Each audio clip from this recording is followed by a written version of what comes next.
going live. Let's see these Twitter feeds. So Taylor, is there any worry that this could be like the biggest bust? Like imagine like, they don't even like announce anything. Like what do they showcase if they don't announce anything? Oh, it could be a bust. It really could. Well, what I'll do is I'll do the the opening here. At one point, it was the beginning. Hello, ladies and gentlemen, and welcome to a Geek First podcast episode. I guess I'm still the Peck Pop. Whoa, what happened to my screen? I'll just go the classic Star Wars. I'm the number one Kylo Ren fanboy, Travis Snell, and I'm joined by... Tonight's the night, Taylor Field. Is it tonight? I guess it's the morning for the folks elsewhere overseas. Yeah, so this will be a fun little experiment. So the showcase is happening now. I originally thought it was 11 a.m. our time. It's not. It's 3 a.m. And every once in a while we do some stuff. We play some Call of Duty. So we think, okay, well we'll play some Call of Duty. Keep ourselves up until 3 a.m. just to see. And here we are. Not sure what news is going to happen. So if you hear this in the morning too, if you think like, oh, these guys might be lower energy. Might be, a little tired, but I feel like this is our first 3 a.m. cast, I imagine. I don't think we've done that. No, we've casted at 3 a.m. before. Have we cast at 3 a.m. before? 24-hour stream, playing games and stuff. That doesn't count. That we're playing games, and at that point, I'm usually pass out on the floor or something like that, Mm-hmm. So I will get there. I don't know if there's a hashtag or what there is. I'm following certain places, so I know there's certain updates and whatnot. But so Taylor, you said you've heard Star Wars 10 happening. Well, that's what I've heard, but it remains to be seen. Who did you hear this from? I saw rumors Star Wars 10 going to be announced at Star Wars Celebration. So again, it's not confirmed. It's just people kind of stirring the pot. There's no way. No, I'm telling you. I don't think it'll happen. It'd be nice, but yeah, it's not going to happen. Telling you, there's absolutely no way we're getting that. Let's see. It begins imminently. Let's see. As we live tweet hours from the hour and 30. That's what's interesting to me. So we got that rumor right a few weeks ago. As far as it was 3 films that were going to be announced, right? And so we'll see if those actually happen. And if it's an hour and a half, what I don't want, and this is another thing we might get, as I've heard some rumors about Indiana Jones trailer happening, which is I guess technically it is the Lucasfilm. Star Wars Celebration, not Lucasfilm Celebration. But they did that last time, remember? They brought Harrison Ford out. They brought Indy. They rolled them out one last time. They did the Will stuff too, didn't they? Yeah. They did do the Will stuff too. So hopefully they don't do that. Hopefully, I even put a... That's Kennedy's kind of cover up to pull away so people are get distracted. No new movies. Mm-hmm. So look at this stuff. Talk for a second. I do have a thumbnail, but it didn't get uploaded, so I got to upload my computer. Hang on. Yeah. Well, we were playing Call of Duty, and what did we get? We got 4 wins, and just to keep us awake, because some of those Call of Duty Warzone games, it's a slow burn. So we had to really just wake ourselves up. So what do? We just went full bounty boys is what we call it. We ended up getting these bounty contracts, we do most wanteds, just to kind of put the heat on us, and we just go to town. And it worked. We stayed awake, and now here we are. We're going to be talking about Star Wars, and I am just hoping so very badly that we're actually going to get some movies that are going to be announced. I want to say I'd be excited, but at the end of the day, when they announce a movie, how can I commit to that excitement when it just gets canceled, the writer jumps off, the director jumps off, it just doesn't come to fruition. So I'm hoping that they will actually commit to this. Now, Travis shared an interesting thing with our Discord earlier, and I'm going to read that out now. Grain of salt, C-tier plus rumor. Filoni is getting one of the movies. Favreau and Kathy clashed on Boba Fett, Grogu, and had a falling out. She wanted the reunion from Jeff Snyder. I'm just reading out your C+. Oh, tier. yeah, that's what he had reported today, that that they had a falling out, Favreau and Kathy. Apparently she's getting too hands-on with stars. Again, grain of salt, C+ rumor, but that was supposedly the story he was putting out there, so. What, do you think that's true? She wanted the Grogu Boba Fett reunion and all that. I can see that.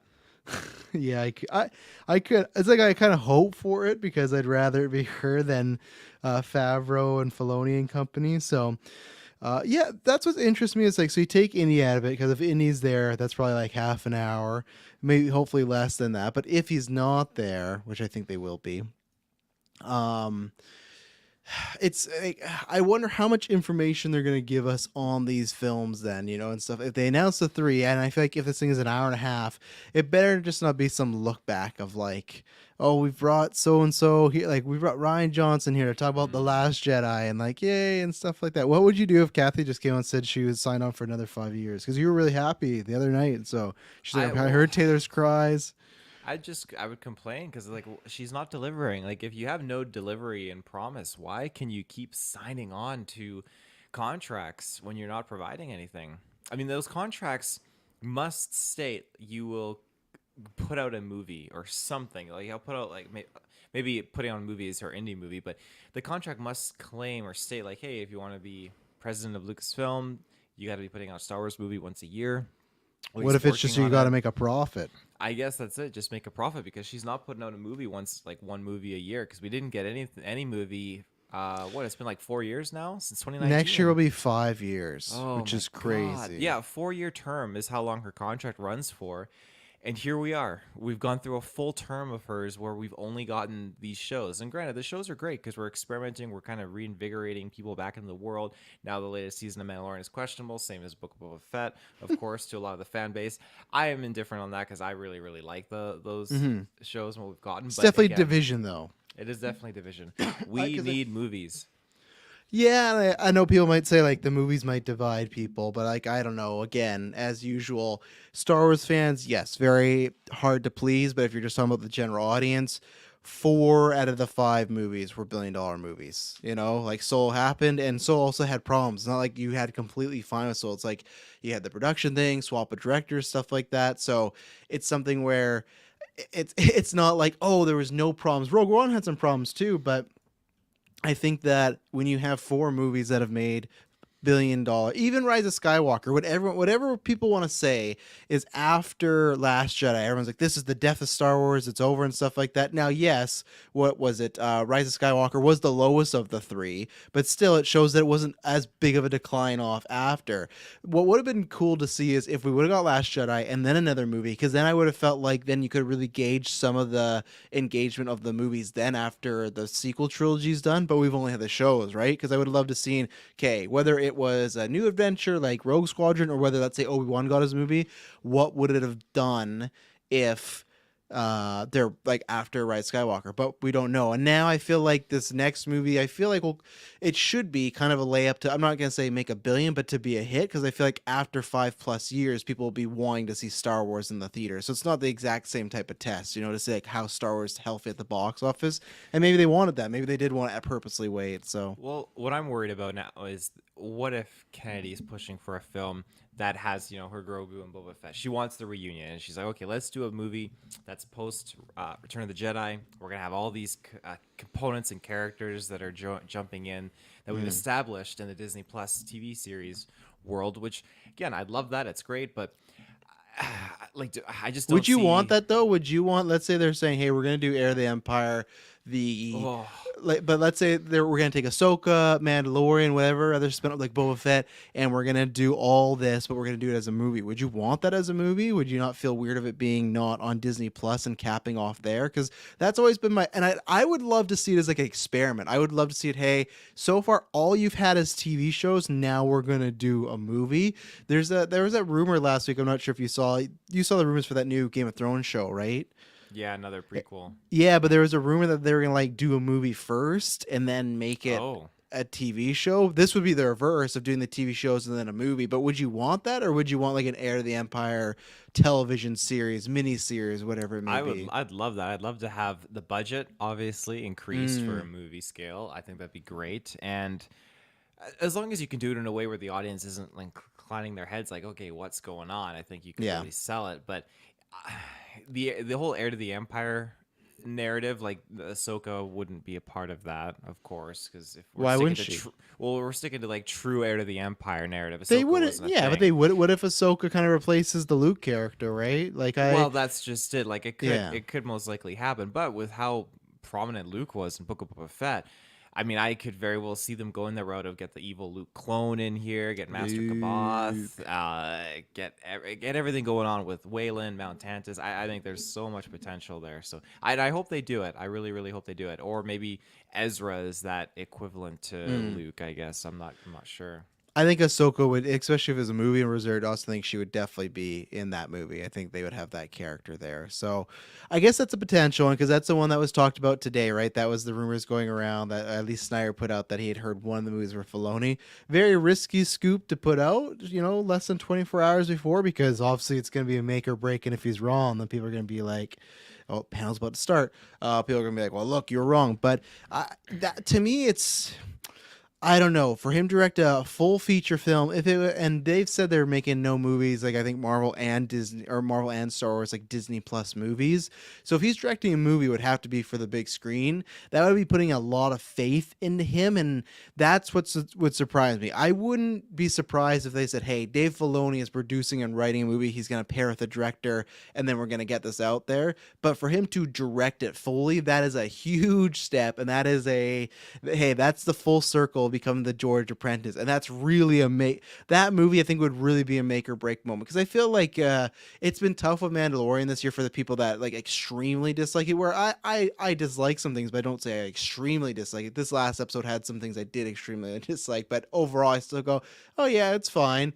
It's funny that people, I feel like they keep going back and forth, be like, oh, is this a Favreau issue? Is this a Filoni issue? And people go, well, Filoni's not written the whole season and stuff like that, but he's still part of it. If he were to direct a movie and it's not without Favreau, that's a lot of pressure on him. And I feel like that's like not a make or break with the fan base, but all eyes on him in the Star Wars community would obviously be, all the eyes of the Star Wars community would be on him. And if they were to disappoint with that film, man, that, I don't know, that'd be interesting, and I got faith. I think he could do it. I don't know. I've seen him direct great episodes and not so great episodes. For every great episode, there's a Tori Calican episode. I don't know how limited that is, too, right? Because, again, he's only written or helped write 2 episodes of this season 3 of Mandalorian. The rest has literally been all Jon Favreau. Now, if we have these rumors coming up, Jon Favreau and Kathleen Kennedy butting heads, then I think, okay, now we can see where that probably is resonating in season 3 to a degree. For whatever reason, Dave Filoni's not attached to season 3 as much. Maybe that's because he's been busy with Ahsoka. I'm actually really curious to see how many episodes he's directing of that because I bet it's quite a bit because Ahsoka's his baby. So. Mm-hmm. No, I think that's pretty much it. I think that's what would have happened. Let's see. First off, I got a whole update here thing here. So first off, a Scissorel featuring scenes. Go away, ads. I'm not adding you. Go away. Scissorel featuring Andor, Obi-Wan, Kenobi, Mandalorian, and more. All the TV shows. Freedom is a pure idea, runs a voiceover. Amanda with Darksaber, Star Wars Rebels getting big cheers from the crowd. Okay, again, that's a lot of TV shows. And again, technically, what is the name of this panel? They're banking on the TV shows. Because technically, the name of it is the Lucasfilm Studio panel. So technically, let's see, Kylo Ren and Anakin Skywalker also getting big cheers. The fans, those are... they like those sulky boys. Where am I? Thepopfirst.com. There you go. They're liking those sulky boys. But so I guess we could get more TV show stuff. I was kind of thinking that I don't know if we would because you would get Ahsoka later on this weekend, and there is a Mando panel, I think, and there's an Obi-Wan panel as like a look back. So we'll see, but maybe there will be. Maybe there will be shows here. I don't know what they would announce. Maybe they'll show something Acolyte-ish. As usual, I'm a broken record probably since we've gotten Disney Star Wars. I would love at some point in my life to get Knights of the Old Republic, and if it like happen, not to just be announced and then 3 years later be canceled. So I don't know. Do you think there's any semblance of a Old Republic announcement at all? Old Republic, no. I think we'll get maybe High Republic. I think Acolyte has a chance or something like unless you mean new announcement. You don't mean like an update? No, I mean like what do you mean like a new announcement? You mean like a new project? Not like a new property, movie or show. Because if there's 3 movies, I guess we would assume that one would be Taika, and even then, not even like. I don't know about that, if there was that rumor of 3 movie announcements, if that was new or whatnot, but if it was, and you got Taika, maybe more details there. You got the Filoni one, maybe, and then maybe that one that Damon Lindelof was working on, and that had some issues and stuff like that. But This is a real ends with intercutting fans at previous celebrations. This is the way it runs with the voiceover. Oh, this better not just be a full-on fucking just TV panel, or I'm gonna be pissed. Kennedy felt so good when she pitched this to Iger. Like, this is gonna get everyone captivated. Bob, gonna blow your socks off. Well, we know Willow won't be there because it got canceled, right? So we know that's Yeah. not there. And there was that report, right, of they're just gonna focus on Star Wars. So other than Indy, which I think you will get here, and it's just I think it also just because like shit. Harrison Ford is also what? You didn't know that? Might have slipped my mind at the I said that a 2 few a.m. times. mark. I said that a few times. Brain's you know, getting so. loopy. Thank you, Derpy. Yeah, well, that's the plan. We'll talk, so we don't gotta talk too much after the stuff. But I could see it because also Harrison Ford is Star Wars loyalty, right? You know, with being Han Solo and stuff. So it kind of works for them to bring him out one last time, I guess. So Kathleen Kennedy has arrived on stage. There Oh, you go. good. We're so excited to be back in London, says Kennedy. We have tons of stuff to share with you guys today. What are you laughing? What are you laughing Tons at, of Kennedy? stuff. Tons of stuff we're gonna show you that's getting canceled in the next 3 years. Can't Oof. wait.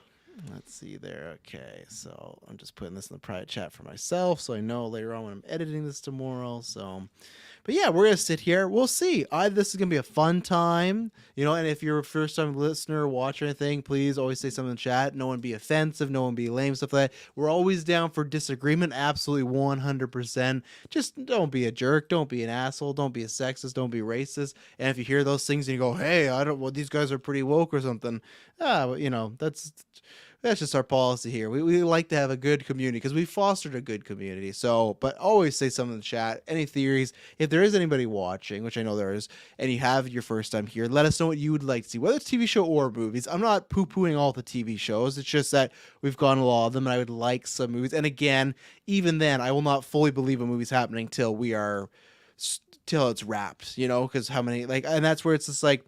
This isn't so much of if they announce stuff that I'll be excited. It's just I'll be interested and be like, okay, why do they feel this is a good idea? Because it's hard for me to get excited because at a drop of a dime, it could all go away, you know? So, As we've seen with many projects so far. the UK location for the event is a chance to thank the people who have worked on Star Wars productions in this company. Kenny is now calling out specific Lucasfilm town who worked on movies and shows with each name getting applause. I never get a chance to do this, she says. And then she teases, I think you're going to have a blast. So let's What are all see. those people on the movies that don't get made? Well, that's why she's thanking them. Thank you for setting time aside and then not taking other jobs. But let's see here. First up is Andor. So we're definitely doing some TV show stuff, I guess. So there you go. Andor 2 is filming right now, isn't it? Yeah, I imagine so. Now, here's my worry. And this is where I'll be pissed. And this is where it could be a big bust. If it's Andor and they just sit the cast and crew down for 20 minutes. Because this is the problem. There's been Star Wars celebrations that have been great. And there's been Star Wars celebrations that have been very meh. I remember, I think it was the downtime because they did Solo and... what was it, Last Jedi back to back? Oh, excuse me. And the downtime between those two movies and Rise of Skywalker, I remember we got a celebration between. And it's no offense to Fairfield because he loves Thrawn, but like the only big news was Thrawn coming to Rebels, and that was it that year. And everyone's like, what the hell's going on with everything else? So that's my worry. Is Kathy's definitely said this before. Like she even said, hey, we're announcing a new movie after Rise of Skywalker. Get ready. Never happened. You know, it kind of happened, but not when she said it was going to be this summer. So they kind of go where the wind blows and stuff like that. So I'm just saying in the past, teased like, oh man, you're going to have a really good time. So like even then, here we go. We're starting with Andor. Here's Tony Gilroy, Diego Luna, and the rest of the cast of the show. The room is going wild. B2EMO is here. He's saying that he's very pleased to meet everyone. There was a scream or two. Oh man, we're going to get this whole fucking sit down thing. All in Game says just now report that there will be 3 movies announced in INC that already announced Stephen Knight 1 and Dave Filoni. And yeah, we talked about it a bit that's what we think. And even I wonder if, even though Taika's been announced, if they might cheat and kind of put that in there as well. But I hope not. And even then, like the Taika thing, I'm fine if it's one of the projects, or like I'm fine if that rumor is not true, right? About the 3 movies, I'm fine. I would just like if you are going forward with Taika's movie, then give us some details. Like, what is the plot? What's the era? You know, if there's anyone cast, anyone else writing it. You know, it's just been, hey, Taika's working on a Star Wars movie. You know, whether you like him or not, I just would like further detail on what's going on. But yeah, on the game, I imagine that there would be that Steve Knight one, which was the Damon Lindelof one, and then a Filoni one. If his words was true, and that's what, you know, that's the problem with putting out scoops 24 hours before. You could be completely wrong. It could be those two. I don't know what a third one would be. So let's say it's not the Taika one today. And I'm saying that we had that one that Damon Lindelof's working on that was supposedly like a in the sequel era after sequel movies, but not like an episode 10. We imagine Filoni would be working on something probably in the Mando sort of era. So like I said, take out Taika's movie. What do you think would be like a plausible third movie to announce? Like covering what? I don't think they're gonna touch on anything old or High Republic because I think Acolyte's the testing ground for that. I think of all things, the Disney Plus series have been the testing ground for what's gonna work and what's gonna keep on building. I think in terms of a movie, they might do something. They probably want to do something safe, and I think they thought Solo was that. Clearly, that was not the case for them though, because you know I'm a big make Solo 2 happen person. I got my shirt in my closet, but I think we could get something post Rise of Skywalker, or at least something in that era of the sequel trilogy, because I think that's Disney's own self-established era, and they're building it up and trying to fill in the gaps a little bit more since they had their very rickety storyline from 7, 8, 9. So Wouldn't that probably just be Filoni's movie though? You think? I guess, yeah, but honestly, I part of me feels like I could see Filoni just saying, "Hey, we got like a live action Clone Wars movie in between episodes 2 and 3, following just like a group of Jedi or an unknown Jedi Master." And A live action Clone Wars movie? Oh my oh god. yeah, we've been getting the live action clones in the TV series, and I mean, I'm fine with Filoni, that, but he's an advocate for that kind of stuff. I mean, of course, the one episode so far that he helped write, we got a big Clone Wars era scene in that, so that would be my pitch as a Clone Wars movie. But we don't always get what we want. I think he's writing the next week's episode. He is I've with heard. Favreau. Yeah. Oh, is Kathy writing it too? no, just signs the checks. Yeah, just people talking and stuff like that. It's my worry. That's what this hour and a half is. It's just Andor. Imagine that, it's an hour and a half the Andor cast. Hour And and a half of Andor. Kathy's like, I told you you'd have a blast. Didn't you love it? Your favorite Star Wars show. We really want you to talk with the cast and crew and everything like that. So I think people would be pretty pissed. I gotta be pretty pissed. Might get a look at Acolyte. Yeah, Star Celebration is always interesting because they release stuff, but it's weird where they never have like a all policy and everything like that. It's just like it's just sometimes they release stuff, sometimes they don't. I don't know their method to it as far as I guess they view stuff as if it's done or not, but hey, you know, that's up to them. It's their product. I understand. Let's see here.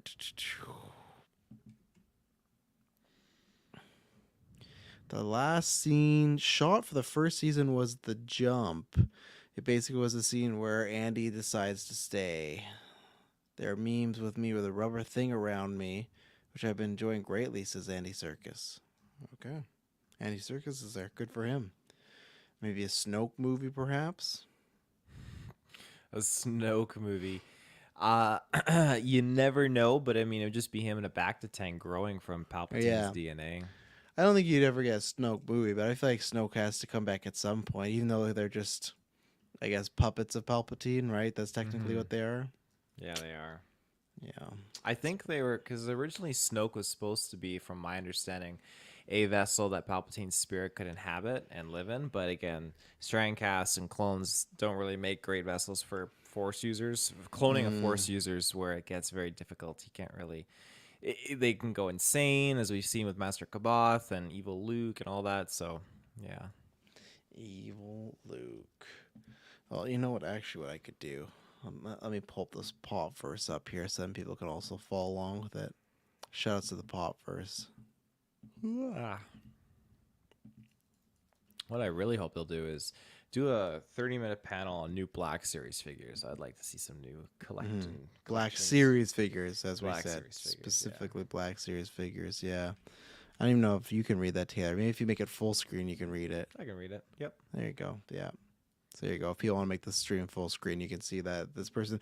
Shout out to this person. Like, that's one thing that's funny where, let's see. Yeah, again, we did talk about that earlier about the Kathy reports with all Grogu and stuff like that. And it's tough. You got to take it with a grain of salt. I think there's probably some truth to it, but it is also just like, hey, everything that people hate with the season is on Kathy. But at the same time, like, I could see it. You know, there's been some questionable decisions, but that's something with these. Like, I don't know where the line would, because like you're in the crowd. I know you got a laptop, but I want like, and I guess if you're just hired to go there, you're completely fine to do it. I just mean like if you're a fan, you came in to go start a celebration, but your whole time there is you're just sitting there with a laptop, just recording every little thing you can. It's different when it's just like, oh, they've showed us a teaser or something like that. Like this pop first thing, they're breaking down like everything that people have said. It's stuff that I feel like it's not even that like interesting sometimes, but they are doing it, you know? So there you go. So Andor season 2 is halfway through and should likely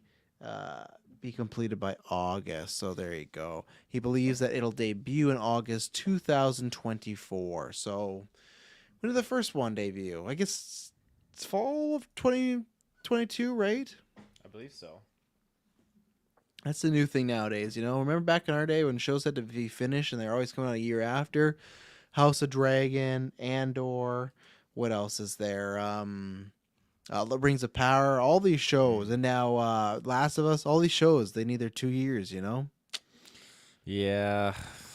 It's painful painful for us Star Wars fans, you know? Yeah. And just TV fans. But there you go. August next year. Happy about that, Taylor? Yeah, I'm glad we got a date for it. That's very, very nice. August, Tentative, as they say. yeah. He believes.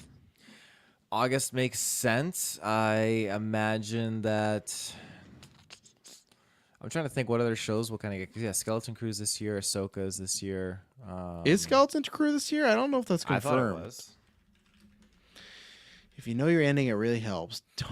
Roy says It about says Andor. 2023. I don't believe that. Skeleton Crew scheduled to be released Disney Plus in 2023.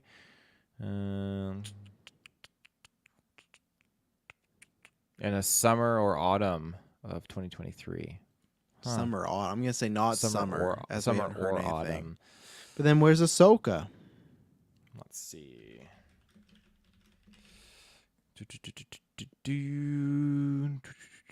Mid least to they late 2023. So it's one or the other. It might be summer.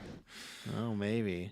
And then Tony Gilroy just reaffirms says that Andor season 2, being the ending, has allowed for a lot of great potential. So there you go. Andor season 2 there'll be no season 3, which I think they'd already said 2 seasons, but still, at least we got that again reaffirmed and stuff. But Thanks, Tony. well, we get to see the clock now, you know, because they got on the stage. Let me go back there. When did they get on the stage? Let's see. Get to see the clock so now. 3:18. 3:18 is when they started. So we can kind of see what they go for as far as how much they talk, stuff like that. So, yeah. So we'll see. August 24th. I'm sure it's a good date. There's no movies to come out to get in its way. So. Little ad here we got here. Coleman's. I don't know what Coleman's is. Do you? Coleman's camping gear.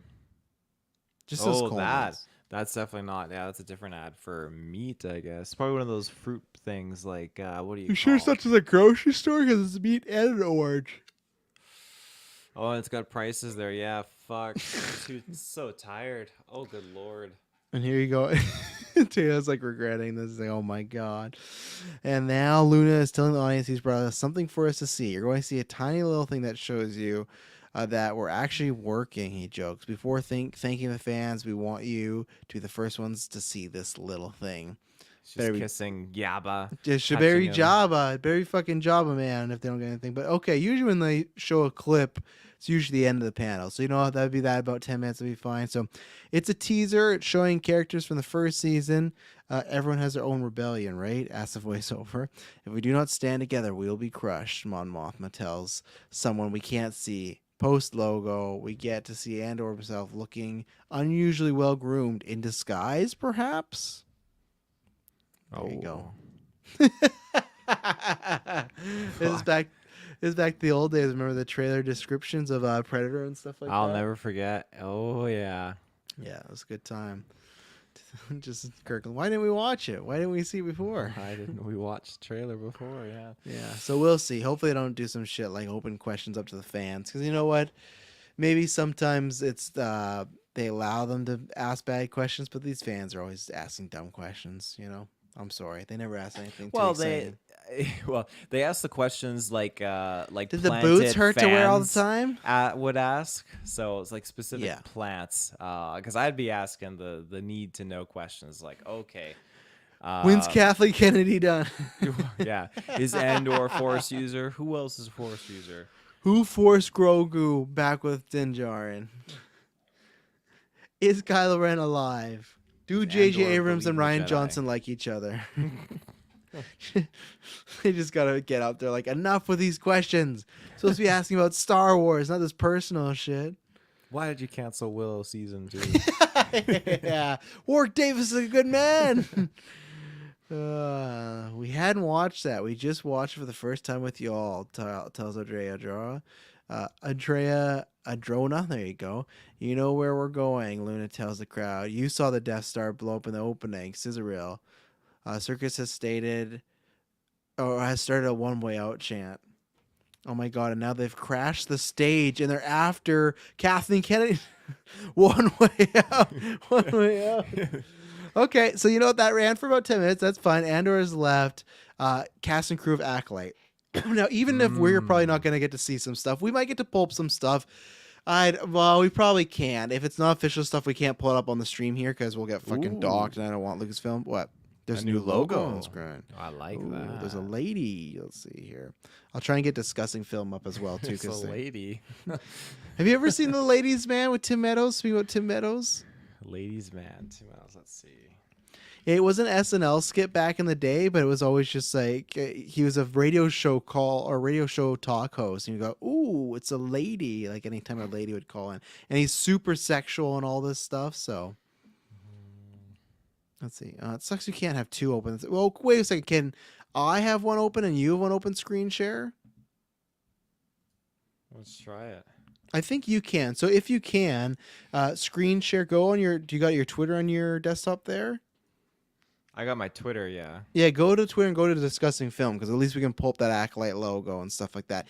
It's a new logo, but it's not like it's not earth shadowing. Like it's just like it's a little more bronze and stuff like that. But I think we can do that. I think we can both screen share at the same time. Some behind the scenes there, but I'm on Discussing Film. Where the heck is this logo? It's the first tweet down. Fuck, I hate Twitter sometimes. Discussing Film. Don't pull up Debussing Film. We don't want that again. Oh, here we go. See if you can screen share that. Bring it up. Again, ladies and gentlemen, very loose cast stuff like that. Yeah, there you go. You can bring it up. It gets rid of the other one. But like, I understand the other logo was like, it was almost bigger and white. And know what I do worry about this. And it's just not even a worry. It's just a little thing. I think this logo does look a little less Sithy. You know, it's more High Republic now. Yeah. So here you go. So again, some quotes here. Kathleen Kennedy says she was blown away by the 4 finished episodes of Acolyte that she's seen. Taylor, she's blown away. That sounds pretty happy. Episodes already, and she's yeah. blown away. A headline is citing her Star Wars bona fides, naming Timothy Zahn's novel and prequel trilogy as important moments of her personally. So this is a showrunner, Taylor. So you're like in this. So she's saying her inspirations. It's like Zahn novels and the prequel trilogy. Kath Kennedy is saying she had the opportunity. Yeah, it said the 4 and she's blown away. So Headland, yeah, I'm sure that's who's showrunning it. So there you go. I feel like that's up your alley right there. The Zahn novels and the prequel trilogy. Zahn is like anything Zahn, like Star Wars and Zahn, like hand by hand. Oh, fuck. Good thing it's a show about the High Republic, but none of those are mentioned here, you know?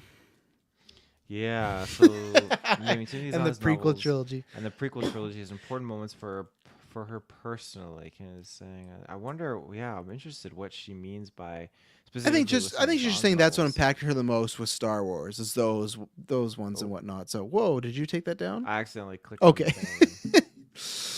Let's see. Leah Headline says the Acolyte was pitched as Frozen meets Kill Bill. The series, What here the we go. fuck? The series is set in the High Republic, which we kind of knew, but Frozen meets Kill Bill. This is an So ice princess who's gonna be killing. no. So Kill Bill is just, I think we've talked about this before, where there's like a master and apprentice sort of dynamic, and I could see it where if there is a master or apprentice, like let's say you and I are master apprentice, and I turn to the dark side and you're the apprentice, you might be hunting me down, or vice versa, like, or my apprentice. So that's, I feel like the Kill Bill is, it's a master apprentice situation. One's turned the dark side and they're going to hunt them down, or it might be the other way, where, because at one point, remember, we heard that this was supposed to be like a dark side show and stuff like that. And here's their full quote: "The Acolyte is set between the High Republic and the prequel trilogy," which you kind of knew, but that's cool. And again, I'm happy about the prequel trilogy stuff because I want to see that updated. I love the era. I don't like love the movies. I enjoy some of them, but like, I don't think they're good movies, but like, I enjoy that era. I want to see more of it, but this is continued. I really wanted to dive into Star Wars universe and tell a story from the perspective of the villains. Says the series was pitched as Frozen meets Kill Bill. This is when the bad guys are outnumbered. This is when they're the underdogs. And I think that could be a good situation where maybe it's that, if we're falling, because she's saying that, and it's weird because remember, they said it was like a Sith dark side show, and then when we got that synopsis, remember, it was nothing about the dark side at all. It was just like falling Jedis of the higher. It was like, oh, where's that? So if this is even a situation where we follow a dark side user and they're like going to hunt their former master, that's the Kill Bill part. The Frozen thing, I don't know. I imagine that's maybe, hey, maybe it's that, maybe the apprentice and master are brother and sister, or brother, stuff like that. So that could be the headline. So headline says that she's looking at the inspiration for George Lucas' original Star Wars movies with this series, and looking at martial arts movies with Japanese samurai stories. The war part of Star Wars is represented by the interpersonal conflict of the series. So it got some good statements out there saying stuff like that. So I like the pitch here. This is the furthest back we've been in live action. Okay, that's good. There's a Wookiee Jedi Master in this series. fuck yeah, I think Like, we've seen that, but I'm happy. We know. I'm very happy about that too. Is I'm always that down for what's more his name Wookiees. from the I'm books? It was hoping it's Buryaga. I'm really Buryaga? Hell hoping yeah, it's- they're Buryaga. yeah. They live a long time, right? So Oh yeah, at least like I think like 300-400 years. what's this? So- You'll learn a little bit more about who's playing him in a little bit. Like the actor or actress playing? Yeah. Is it just going to be Jonas again, you think, from the sequel trilogy, maybe? That would be my guess. It's not Yeah. going to be Peter Mayhew. He's not going to be like, the guy can barely play Chewbacca nowadays. They're going to make him play the Jedi Wookiee and stuff like that. Like, and condolences to him. He just lost his wife, and him and his wife did lots of charitable work. So good shout out to him. So I'm not trying to make light of him. I'm just saying, like, he could only do so much in those sequel trilogies, right? So it can't be him. Didn't Peter Mayhew pass away in 2019? Did he? Yeah, died of a heart attack on the 30th of April 2019. Oh shit, I forgot about that. Well, then Three yeah, his weeks wife ago, just 17. passed away a couple weeks ago. So yeah, condolences. Well, then, not to be morbidly funny, but it's definitely not. Well, I was Peter wondering, Mayhew. like, he's not gonna be acting in that now. He's super stiff. Like, whoa, this is super. Hey, great. Someone thinks I'm an asshole. He's gonna be super stiffy. Cast him. No, I had forgotten that he passed away. So it was sad there. So you got the cast there. Oh, it is Jonas. Yeah, they just released a picture of the cast and Jonas, because like everyone else looks like a normal human being, and then there's a picture. Pull up on Discussing Film, Taylor. Pull up your share screen of the cast tweet there. Daphne Keane, which again, that gets me so fucking excited. The girl that played, now she's a woman that played X-23, fantastic talent and stuff like that. So yeah, pull up that new tweet. Yeah, everyone's a normal person, and then you have Jonas to the right, who's just a fucking tall guy. So, good for him. His days of Chewbacca are done. Why not get him to play maybe Buryaga or something like that? So, I'm down for that. But yeah, look how tall he is. That's a big dude. Huge. Everyone's at his shoulders. So, you happy about that? Jonas coming back in another gig? Yeah, I'm down. I think that's fantastic. I loved his Chewbacca performance. I think he's got the Wookiee act down pat. He's ready to do it. So, Amanda Steinberg is saying that the emotional conflict is what drew her to this project. I love the blurred lines between reality and magic. All right, for a show like this set in a particular time period, it feels special. And this is something where again, you got lightsabers and Jedis and like not Sith but dark side users and stuff like that. So I think the audience will be happy about that because we've talked about this before. We talked about this in our Patreon special where, you know, other than Kenobi, it's been Mando, Boba Mando. You know, like it's been very, what is it like? Mandalorian bounty hunter sectric, right? So this is a Star Wars show. It's new characters. I'm a big fan of that. So let's see here. Is this the guy from? Yeah. So Lee Ju Jae that's the guy from what was it? Squid Game. He's playing a Jedi Master. Oh, it says right there. It was the first time of me touching a lightsaber. I'm still shaking from the experience. He says to the interpreter. I'm also a fanatic for Star Wars, and my heart is jumping just because of the Star Wars family today. So, and he's a great actor, so I'm excited to see him in this project. But yeah, I'm hoping, and again, even just the era, right, of we're getting mini flashbacks of some of the prequel era stuff in Mandalorian, but to have a show set, even be like for especially for the GA before the prequels, this is going to be the oldest show for the if the GA is not watching Rebels and Clone Wars, if they're not reading the books, this is going to be their first experience since the George Lucas prequel trilogy of something in the before time. So I'm very excited by this show. This is one that I'm not saying can't like not disappoint, but I have high expectations and I want this to do really well and us to like enjoy it as well. Yeah, I agree. The last time we got to see multiple Jedi on screen at once was Revenge of the Sith, and well, yeah, on the big screen.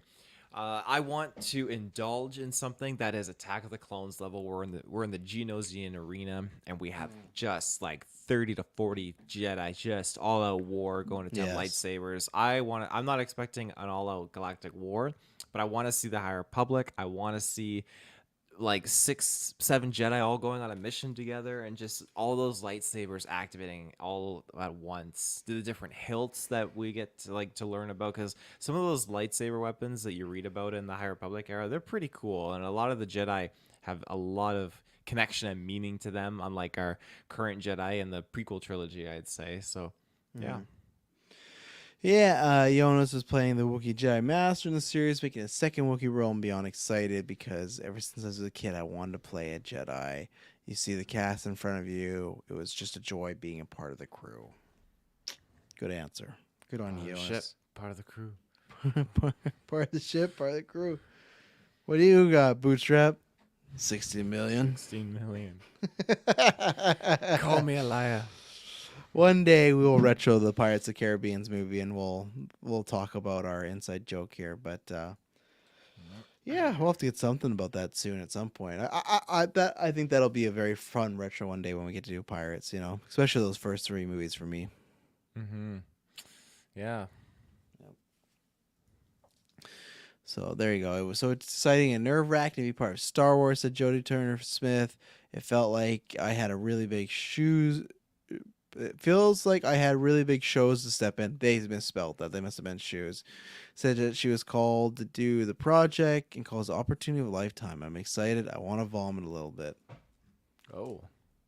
Just projectiles everywhere and just everyone has to walk around on the stage and stuff like that. Do you think they're going to show a little snippet, a little something that we won't get to see, but maybe we'll get I have a hunch because, I mean, this has been in the works since 2019. I think they started like production and filming in 2020. It's been a long time. I feel like they might have something lined up. Just give us like a dark hooded figure whipping out a red lightsaber or something like that. It's just the first teaser for Force Awakens, and they just like recolor it a little bit. Like, doesn't that look good? Adam Driver creeps out on stage. Look at that. Isn't that good? Yeah. You wanted me back. I'm in the show. I'm playing a Jedi, a Wookiee. An Acolyte. Yeah, playing a Wookiee and Acolyte. I'm playing a Mon Calamari Jedi. But yeah, we'll see. This is definitely one of my more anticipated ones. So we'll see how it shakes out.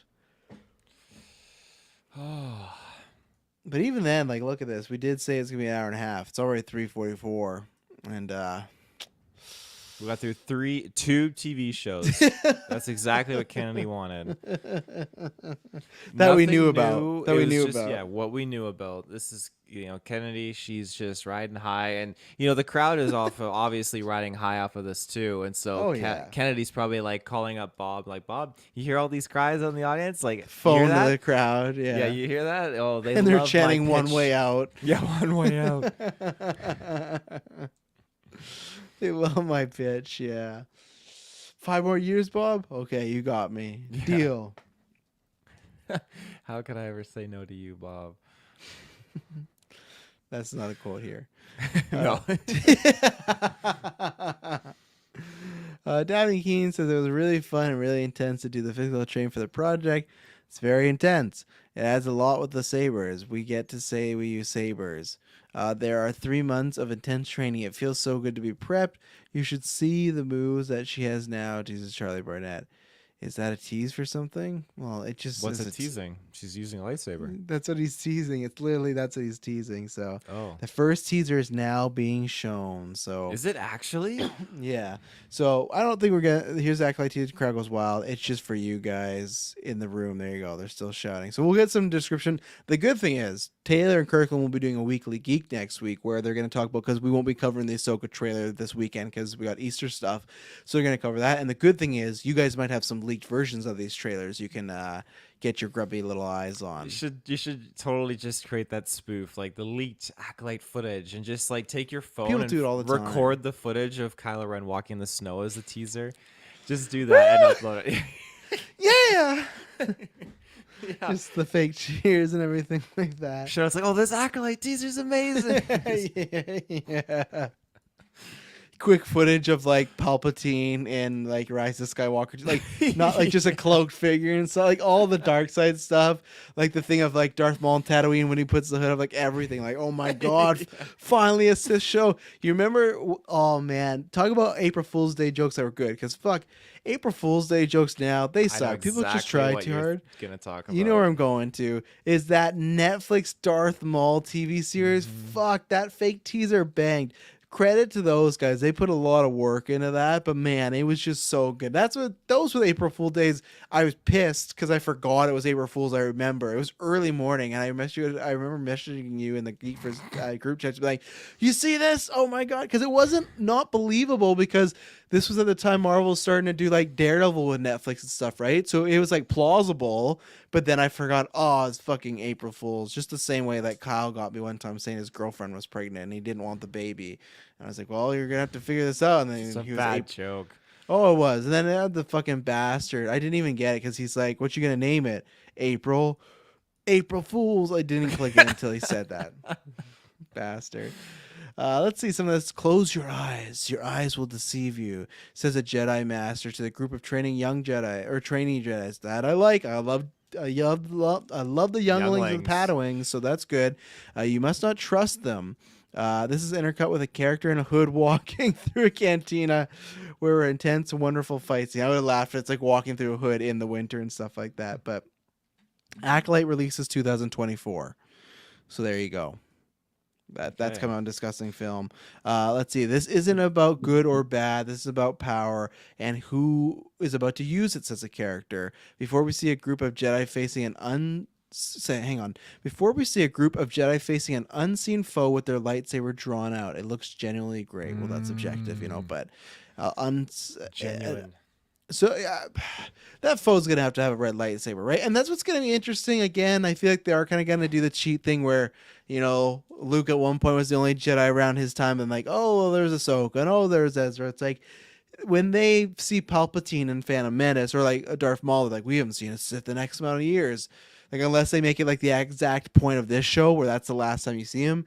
Feels like they're going to smudge the numbers a little bit from the Sith, or maybe they don't call them Siths, but I feel like they're going to fudge the numbers a little bit. Millennia, when Kiadi says that, like he's just he's just spitting out like gibberish, I'd say, because it's kind of like he's drunk. It's kind of like the same thing where like he's just known as the alcoholic. this is taking forever. It's a loose term. So again, the Sith have been in hiding for hundreds and hundreds of years. I don't think this is going to be a Drangir. I don't think it's going to be Nihil, although Nihil will be popping off. But I think the Nihil cease to be a threat at this point. Yeah, my hope is that this is successful and this can get us more High Republic stuff, and that's when we could get into the Nihil and everything like that. But Jon Favreau and Dave Filoni are on stage. They get a standing ovation. That guy's Probably doesn't lying. sound like clapping, actually. It probably sounds like less appropriate. Taylor's really trying to keep himself up. Yeah. That acolyte description. Oh, genuinely great. Yeah, I've been waiting for genuinely great Star Wars. Come on. So, yeah. Now, so do you? Mando? We came to Celebration, showed some stuff when we were just starting out. To come back here, as the story is starting to culminate, this is the crowd that we want to be here with. Culminate, yeah. Like, I don't understand what these guys are talking about. Favreau's doing this press tour, and like, hey, when do you see Mando ending? And he's just like, no, we don't have an endpoint plan out. Could go on for a while. And now, what's this? We're come back here as the story's starting to culminate. Culminate's an ending point. So that's how sick and tired. They cancel him after the last episode. They're like, yeah, Jack Black thing didn't fly. Pedro Pascal appears via video. I miss you all so much. He says, telling Star Wars fans are the best fans in the world. Yeah. So obviously we're getting a Mando panel right now. That's great. The sad thing is we're probably going to get one more panel after this. I bet you it's going to be Skeleton Crew. Yeah, and I wonder with the announcements if that would just be quick. Kathleen can say here are the 3 films, or I know for your answer, but just to ask for the people and stuff like that. Do you think it is? And could be something that we'd use after, so we don't have to talk about it for the podcast and stuff, which we're already using this for podcast stuff. But I mean, in the sense that if there is no movie news whatsoever, do you think that's a big downer? That's a major downer. Like, that shouldn't be a thing. It really shouldn't be. Like, this is Star Wars, and we've gone waiting for that clock to hit 4:31, and there being not a single movie. Yeah, fuck. Yeah.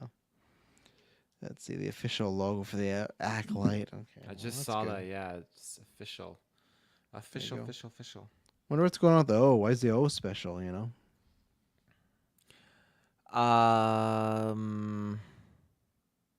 It's just like blue and red. Honestly, my first thought just kind of like that made me think of a Star Wars Eclipse, that game that's never coming out. So another thing there. I will say I like the older logo better. I like it, the red Sithy thing. I like kind of like the lightsaber slash through it. So I like this one kind of just reminds me too much of Ahsoka or Moon Knight, actually. Yeah, I'm not sure what they're really hinting at with the O. Very curious. I'm only watching this if Lizzo is in it. Okay. I thought you said that's something they said at the panel. It's like, oh, no. Yeah. It was announced last Celebration. Is there a trailer or... Yeah, people are all wondering, like, well, this has all been fucking revealed already and talked about. Why are we doing this? Where are you reading this all from?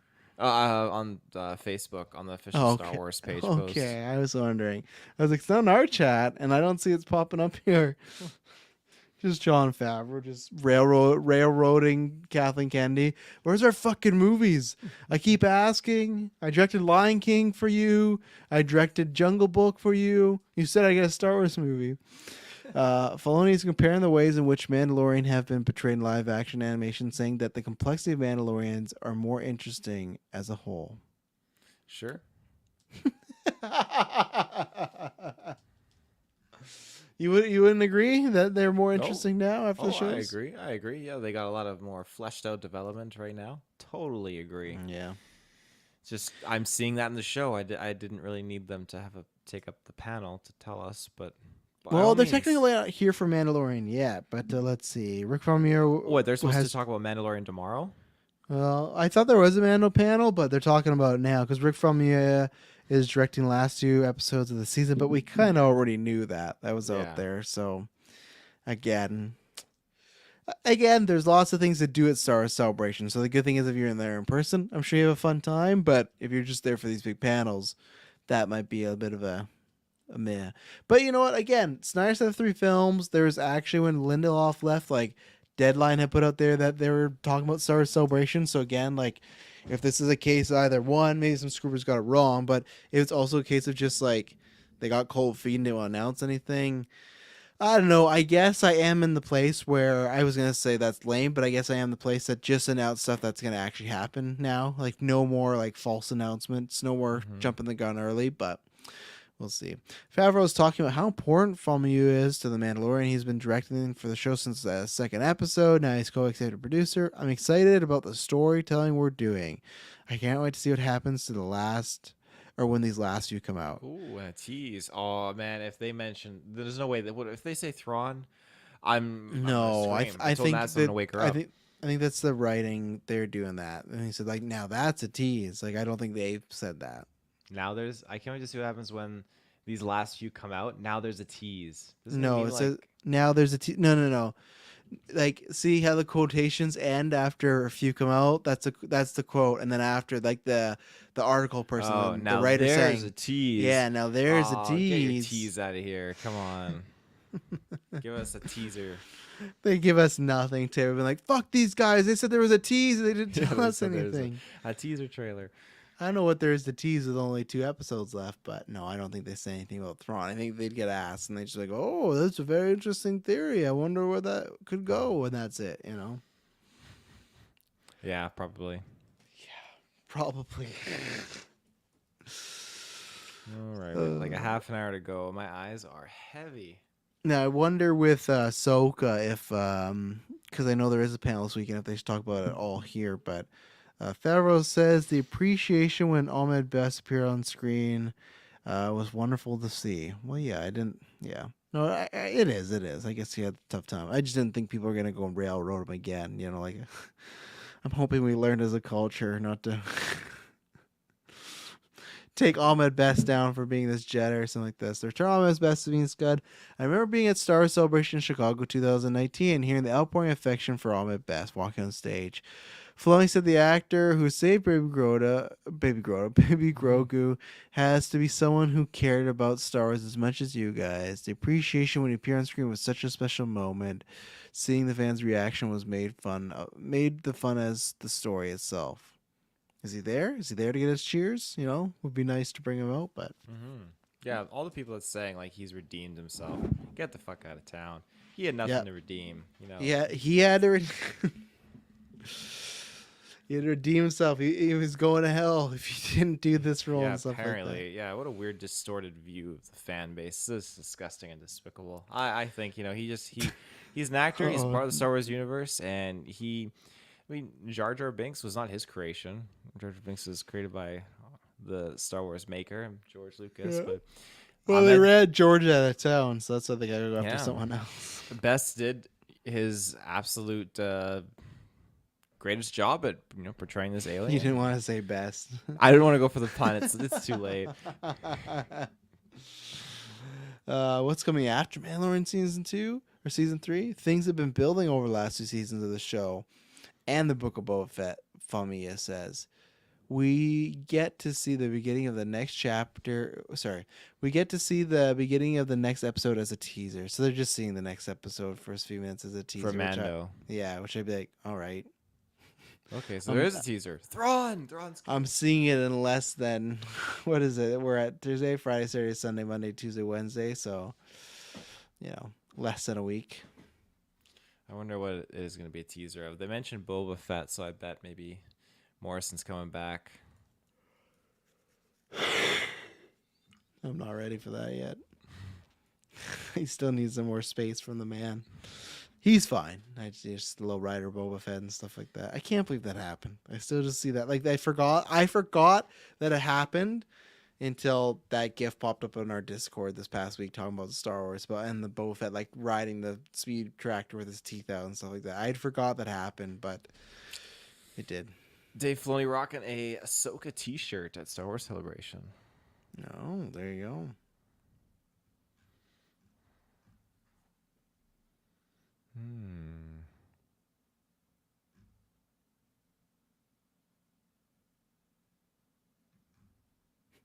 Imagine if we just both fell asleep on the stream. And Being- people just tune into two guys just sleeping there with the Just with passed out. yeah. But yeah, I don't know what they tease. I think it'll just be a little scene there. They'll let us know. But Just Babu Freak. Baba Freak's back. He's gonna be on Mandalore. There's Mandalore. There's your next movie and everything. Baba Freak. That's that Taika Waititi directed the Baba Freak movie. Yeah. Again, apologize for some yawn and stuff like that. It's about to be 4 a.m. or it is 4 a.m. here, right? Yeah, it's 4 a.m. So I'm personally not describing this one because it'll be streamed next week. I'm not going to spoil anything, but I'll say this. I'm always happy to see this particular droid any and every time it shows up. That spoils it. Well, who is it Obvious- then? Okay, if you don't want to know, tune out in 3, 2, 1. It's gonna be Chopper. I guarantee I it's thought gonna the be same thing, Chopper. yeah. Which means, okay, we're gonna get Harrison Dula, and we're gonna get more Rebels characters, especially after Zeb popped in that episode a little bit ago. So, yeah, okay. 1, 2, 3 spoilers are ended. You can come back now. Big spoilers for Big the spoilers. now 5-day, because we're on Wednesday, 5-day episode count coming and stuff like that. So let's see. They show the Mando. Are they going to say, "Oh, that's it for us," and move on, and then we got more other stuff, or It's like is Sherlock Kennedy has cut us off. who said that? No one. That's Oh, what I'm like, saying. you're saying they would say that.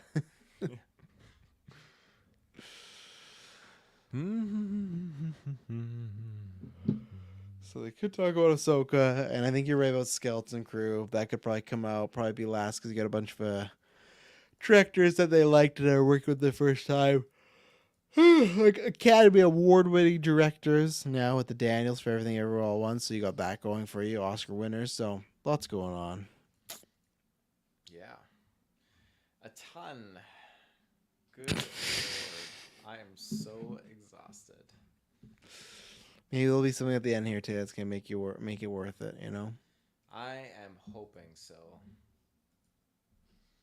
Those movie Oh, reveals. So Katie had said that that's original Wookiee Jedi Master, so it's not going to be Baraga and Acolyte. And what is an original Wookiee Jedi Master? That's a new character. Oh, okay. Yeah. Well, that's exciting. Yeah, sure. I was pretty young still. Yeah, he's probably dead by now too. Just killed off. One more tease. There was a name dropped in this opener that got the audience screaming in appreciation. 2 TZ. I blame the vibe from everyone's stage. So, It's the What do you Lando teaser. well, no, they're saying this is for Mando. Oh, one more tease. They dropped a name in the opener. Yeah, I know who fucking's name it is. Ben Solo. Yeah. Imagine that's that they could talk to them. They're like, he's been captured. Like, we're like Obi-Wan, we need you to go find our son, Ben Solo. And that's why they cast Harrison Ford as Red Hulk, just to have him on the same stage, so they can go back and forth. And just like, hey, can you just go over there? We're gonna deepfake his Han Solo. The deepfake's looking great in Indy. We're gonna do it here, you know. So Ben, who are your people? I don't have anyone. Ben Solo. Just the same scene. Solo. Ben's like, yeah. So, is this teaser that they teased at the name drop? Is that for next episode, or is that just one of the next 2 episodes? We just I don't think it's know. for the next episode. Oh man! Oh, next episode's gonna be just girthy. I can't. Wait. I would say don't get your hopes up that they say Thrawn. I don't think they would say Thrawn. Oh yeah, they're going to. No, I don't think so. I think they would reveal, because Ahsoka did that. I feel like they would have a reveal for Thrawn in the show. If anything. But I don't think people are expecting there's people that are anticipating, like me, and hoping that Thrawn will appear in this. But there's no other justification to suspect Thrawn's going to be in this, because Thrawn is tied to Ahsoka. So we think, okay, Thrawn will be there. But I think that it works. Okay, so let's put it this way: what name are you picking then, aside from Ben Solo? Yeah, of course, it's not actually Ben Solo. I feel like it honestly, I don't know who would be, but some other sort of Mandalorian type of character, or just them saying like Ezra or something like that, and that kind of gets Mando back in with that adventure and stuff. So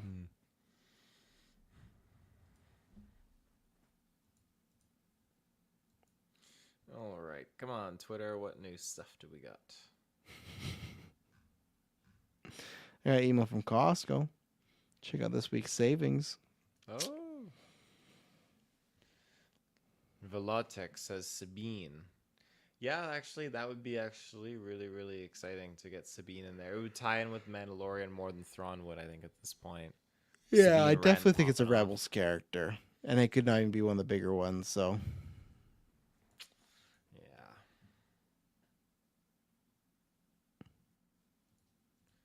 Oh my goodness gracious.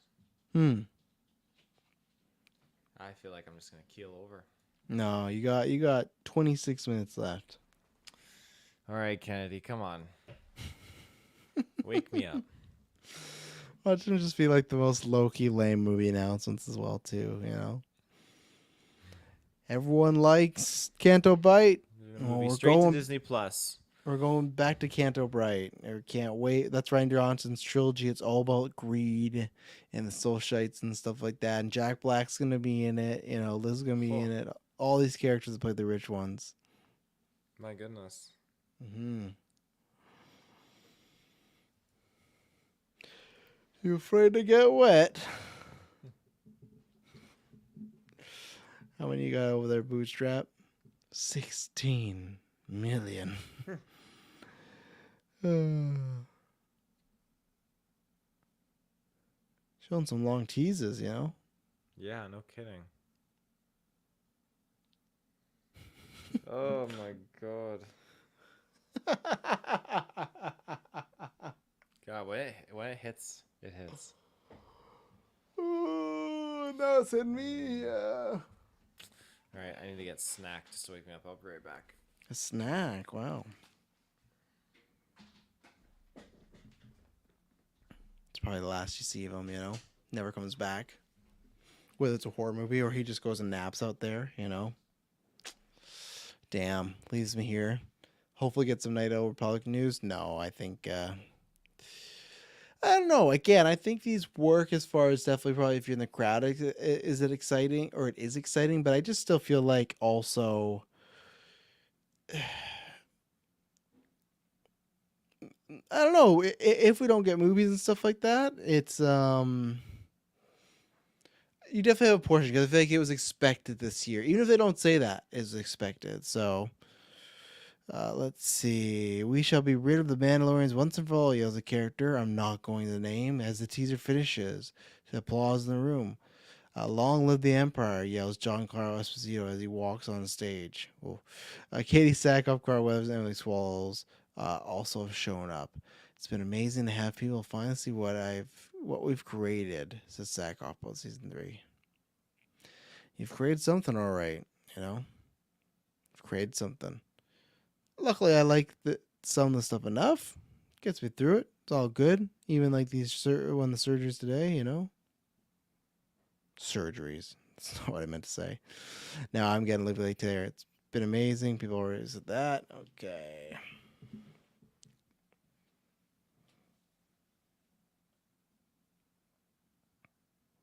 Oh, looks like Boris Kitt's there. That's odd.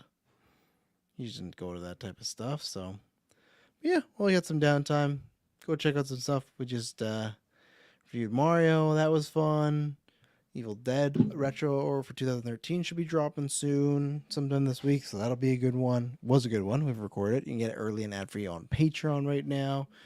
But yeah, it seems like they're taking their nice sweet time. So yeah, also same thing. Anyone watching in the chat, you know, Favreau's announced that everyone watching this panel at the show will get to see the next episode of Mandalorian tonight at 6 p.m. Oh my gosh. Again, a couple days early, but hey, I'd take it too. Not saying I wouldn't take it. That's one thing though. If there is this whole idea with like, you know, what is it? Spoilers, teases, stuff like that. This word they say or this name and stuff like that. When this person, I don't want to say because it's a bit too spoilery. That stuff's all going to be out there and everything. So yeah, it's fine. I don't think there'll be anything mass. I don't think there'll be anything that we haven't. Because they wouldn't share that, you know. I don't think there's gonna be anything massive. I don't think it's gonna be like a Luke Skywalker situation. So they know what they're doing. They're gonna show ones that they still feel safe enough that if the rumors get out there or just the word gets out there or what's in the episode, they find that being released. And I also still feel like they're probably fine with like even episode 12. Like now that is a finale, but still, I just don't think there's gonna be something as big as Lucasfilm's big massive surprise or something like that. But yeah, let's see here. Some other Acolyte footage description here. First footage was awesome. Carrie Moss is fighting as a Jedi. Amanda's ninja-looking character, complete with a face mask. Tons of Jedi temples. Final shot was like 8 Jedis lighting up their sabers. Well, that was back to Acolyte. I was just reading some more plot descriptions, and then they're getting a episode tonight. They're getting episode 7 at the later on tonight. Taylor. For Mandalorian? Yeah. Oh, I hope someone records it on their phone and shares it on Twitter. Well, I don't think they'll do that, but I think you'll hear about what's the name they mention, all this stuff, so they'll spoil it. But what I was saying while you were gone is I don't think it's anything massively spoiler enough that's why they include it. So I would say it's nothing Thrawn related or stuff like that. So because you don't want to release that, that'll be spoiled unless they want to build that hype. So. Look at this, Travis Hines in the chat, getting some morning tea. Oh my goodness, I'm right there with you, but I have to go to bed. Yeah, I gotta go to bed after this too. Tomorrow's gonna be a lazy day though, because that's good day for 3-day weekends is good, but 4-day weekends, 4-day weekends are the best. Do you have 4-day weekends or do you work on the Monday? I work on the Monday, which I'm Monday? okay with, because if I have too long of a time off, it's like I'm not gonna go back to work ever again. Well, I won't say that. I'll take all the time off I can get, but 4 days you get that extra like rest period, and stuff like that. So Yeah. with even 3 days though, it's good because I feel like with 2 days, you want like usually with 2 days what I do is we usually do it like a lazier hangout day or go do something like swim or hikes and stuff like that, and then the next day it's like we gotta get ready. But even then you just feel like it's over so quick. So when you have 3 days, it feels like you could literally take a full just rest day, and then you can do whatever day, and then there's like a free day to like get some other stuff done. So yeah, 3 days is great, but 4 days I'm looking forward to. Please keep what you're going to see tonight secret. That's not gonna fucking happen. No. First of all, have you seen that new poster they just released? That's fucking sick. And when that poster comes out, you're gonna use that for the finale for sure. It's very much, remember like Boba Fett, they did that where every character in the end of season that one, they kind of put them together in like a character poster. It looked like old timey. Yeah, I think so. Where's It's on Discussing Film. Oh, that is sick. Great poster. They get to receive that poster? Wow. Well, there you go, Taylor. You called it. John Walks is up next with Skeleton Crew, which I'm excited to get some details here, but still, yeah. What is this? Please keep what you're going to see secret. The crowd's being told. A lot's going to go down in this episode, Favreau is saying, which suggests that something is going to happen. People with wristbands for this panel will also get exclusive Mando 3 poster, which recalls the special edition poster like original trilogy. But yeah, spoilers are going to be out by when we wake up. There will be spoilers. Yeah, thanks Favreau and Filoni. You guys have done that to me. You're not even on Twitter that much. You'll be fine. Oh, I'm on enough to see the odd thing. They'll have their phones out, they'll whip those bad boys out, and they'll be snapping some photos. But you literally just told people, you're like, someone better record it all, That way I can watch it. But I don't want to see someone just post a photo of Thrawn or Sabine Wren or something like that, because that's like, that's a spoil. All right, so we got our plot synopsis for Skeleton Crew, which who knows if it's similar or the same thing. But Skeleton Crew follows a group of kids who go on adventure throughout the galaxy. Okay. John Watts suggested the idea to Jon Favreau during the production of Far From Home. Cool. That's it. Let's see. I think we can all relate to that, Filoni says, saying the adventure they end up on is a lot more than the kids can handle. I heard the idea when I was working with John Watts when I was working on Spider-Man. Favreau says he admits that he invited Watts to work on Mandalorian, and the Watts counterpitched him with the idea of Skeleton Crew. Oh, look at the bold play. Hey, I don't want to just direct an episode of Mando. I want to do my own show. That's how they get you. But yeah, there you go. If you want a Star Wars show, just make sure you're working with Jon Favreau. You could pitch him up, Well, I think the the catch is to be capable of doing something that Favreau wants to recruit you to do, and then when he recruits you for this specific job, you just turn around and say, I got a full show idea here that I'd rather do for you. So Yeah, you know why he recruited John Watts? Because he listens. He's the MCU guy. He knows he can trust him. He knows there's not going to be likely any issues. Because if they come to him and say, "Hey, this has to change X, Y, and Z," they'll go, "All right, I'll change it." You know. yep. Well, here we are in the last 15 minutes, and this is just peachy. Oh boy. All things we knew.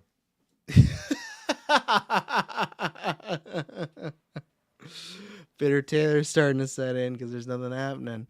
The director lineup. So we got all the directors, which most of these we kind of knew, but these were from scoops and stuff, so whatever. But John Watch, David Lowery, The Daniels, Jack Schreier, Bryce Dallas Howard, and Lee Isaac Chung.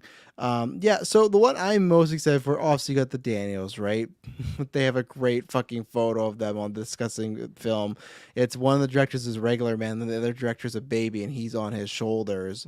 But a movie that I feel like, you know, I was mad at the GeekVerse crew. They didn't give it enough love in the Golden Geeks when he had it that year, was The Green Knight. I fucking love The Green Knight, and that's who David Lowery is. He's the director of The Green Knight. So I'm not saying it's going to be like that. I'm not going to say that like it's going to be as mythic as that, but I am very excited to see what he could do. So Daniels is my most anticipated one, but David is a strong second. And Bryce Dallas Howard, you know, up until this week, all the stars she had directed have been great. So I'm excited for her to get back to that. But that's a really good list of directors right there as far as names and stuff. So Watts really got the tone, the classic Amblin movies from the 1980s, Kennedy says, saying it's very much of the vibe. Cool. No expression. John Watts and Chris Ford are here via video message. They're apologizing they're not being here, that they're so busy at LMI and shooting spacecraft for the show. They're also introducing Jude Law, who just walked on stage. And he's chanting One Way Out. They're all chanting One Way Out. One Way Out. You got it, Taylor. You're near that finish line. Like I said, I'm hoping it's all worth it. And if it's not, then I apologize. And luckily, I don't think it's in London next year. But even when it is, we'll never do this ever again.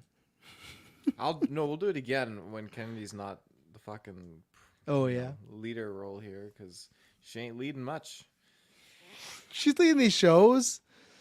Not shows from are what I happening can tell. Well, she's hiring she's hiring the people to put in those shows. I could hire all these people to make these shows. No, you couldn't. You don't got the money. What production company you got? GeekVerse Pictures isn't a real thing yet. No, but if I had the job of, running Lucasfilms, I could easily hire these people. Be like, come on, let's negotiate, get you on board with this project. Usually, though, till you get like a cap of what you can do with your money and stuff, you know? Well, I'm not saying I'm going to spend billions. Okay. What if that's what they want? Well, I'll get someone better who's not asking for that much. Oh, that's why they're better, because they're not asking for much, not because they're a better actor or anything like that. But yeah. Jude Law says to be here is great. Who is supporting a very fetching mustache. He talks about loving the movie since he was 6 years old. It was a total pleasure, and he says about working on the series, it was a dream come true. So there you go. Your boy's very excited. Very humbling. I think it's everyone's. I think it's the go-to line that everyone says. Oh, dream come true. I was a fan since I was 6. It's the classic. Unless you're Tony Gilroy, who's like, "What the fuck's Star Wars? I don't like Star Wars." You want to direct Andor and Rogue One? Sure, I'll direct him. So I was gonna say, well, go ahead. No, I'm just clicking my teeth. Clicking your teeth. Can't be good for him. Oh, the cast of skeletons. Oh, that's what I was gonna ask. We're waiting. Is you excited for that Peter Wendy show or movie? Did they put a trailer out for it? I think they did, but I don't think we ever talked about it in the cast, and I don't think I've ever watched it. So there's footage right now, Taylor, you can watch of Jude Law as Hook. Yeah, that's definitely one of my highlights. I'm a big fan of the Hook film with Robin Williams. Yes. I can't remember the name of Hook, the actor who played that. Dustin Hoffman. Dustin He's Hoffman, fantastic. yeah, really, really, really good movie. I don't mind like the cartoon, but I mean, as far as cartoons go, it certainly did not age well. I just liked it for the nostalgia reasons of seeing like the art style and Peter Pan and just all that. But yeah, it definitely like they put warnings on that before playing on Disney Plus for a reason because it is very, very inappropriate. Holy shit. And I did not realize that until I became an adult and I retroactively went back and watched it a few times. I was like, holy shit, yeah, this is really bad. Yeah, I think that stuff won't be in Peter and Wendy, but No, Jude Law's career would be over. yeah, and I think so. Yeah, we'll pull up that trailer if there's no Star Wars announcements. We'll just watch the Peter Pan and Wendy one. Like, here, there's something for us. There's something. Oh yeah, I hope Star Wars Celebration doesn't become a thing where we slowly have to not cover it if there's not much news and stuff like that. I know we'll get the Ahsoka trailer on the weekend, but other than that, it's been pretty quiet so far. It's the E3 of Star Wars. Oof. Let's see. My first one's Everywhere is a Baby. Just said Star Wars on it. She says one of the cast members whose names were unfortunately obscured for the screaming of the excitement crowd. There are 3 of them. They're all about 11 years old. They're charming as all get out. All of them were basically produced or introduced to Star Wars through their excitement through their fathers, which I think says something about Star Wars and dads. Cool. That's what we got here. We got this Pop Verbs little commentary, Mm-hmm. It's keeping us doing something. 10 minutes. Velocic. Pretty sure they said back in February they won't be doing Celebration next year. Yeah, I think that's right now that you say it. Yeah, and I guess I always thought to be true. I thought it was like only a 2-year thing. Like they would do one and then skip another, do one, skip another. But let's see here. You right there, Taylor? Yeah, it's creeping. It's creeping. Hard. Well, look at Discussing Film right now, Taylor. You get your first peek at Star Wars Skeleton Crew. Ooh. It's not much. Yeah. Losses.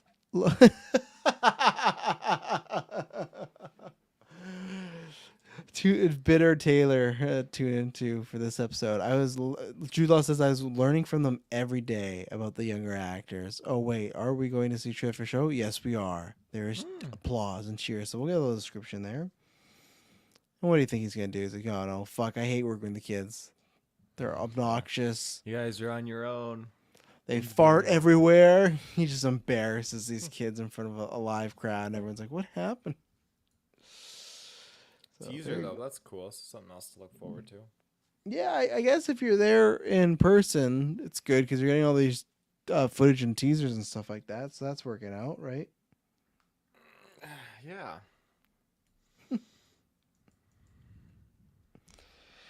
And yeah, you're right. We talked about this before. It looks like again they were saying, I think they were saying 2023 for the show. Oh, I swear I just saw some notification, or I'm getting tired and I'm seeing things. The release for Skeleton Crew? Yeah, I thought I saw 2023, but 2023. You're right. Still don't know if that's going to happen, but I guess it depends when all these other shows come out, because, yeah, that's what, you got Ahsoka, and then you got Skeleton Crew. Who knows what's happening with Mando. Acolyte's 2024, so you got that going for it. So the trailer starts with kids in the school being taught by a robot. Don't you ever want to do anything exciting? Asks one of the kids. So they kill the robot. No, that part's made up. But kids are wondering, why are these bandits trying to get in? Keep talking that the school's a bar. They're just like Din Djarin, but to the extreme of just hating droids. They're just looking for trouble, looking for droids to take down and just destroy. So, oh my goodness. They're not going to just turn up. We need to find them, says an adult about presumably missing kids who are off on a starship somewhere else. If you are hearing this, we just want you to come home, says one of the parents through a broadcast. Jude Law's character appears at the end of the trailer, and apparently he's a Jedi. No. Bullshit. That's what they're saying here. Yeah, but they're just trying to make it mysterious like he is. He won't be. He's just a fake Jedi. I think he's He's a fake schemer. Jedi? I think he's a schemer, fake Jedi. Because we've seen fake Jedi before in Obi-Wan, for example. Yeah. We've seen it in the animated series, so... Think he's a Jedi. Hey, no. Oh, next up, Ahsoka. Is it Even though- actually? Yeah. Even though Ahsoka has its own panel, I'm pretty sure. I think that's everything. The applause for the mention of Ahsoka is deafening. So we'll see. But I swear Ahsoka has its own panel. It's so funny how the tiredness goes, because for a second there I was like falling asleep, but now like I shot right back up. I'm here. No, mine just came back so hard. Holy smokes. On the reverse. Say this to the group. Why is Ahsoka on the showcase if it's getting its own panel this weekend? Question mark. It's for the GUA. Maybe Katie has some insight. Yeah, very peculiar. Yeah. Oh.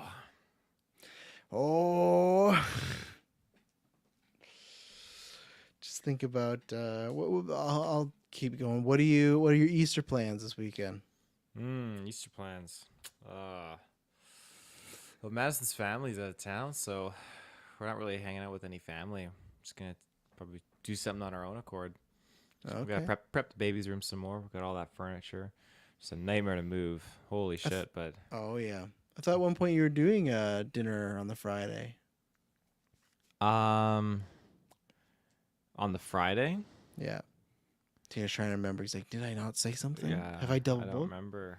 No, I thought that you were, but that's fine.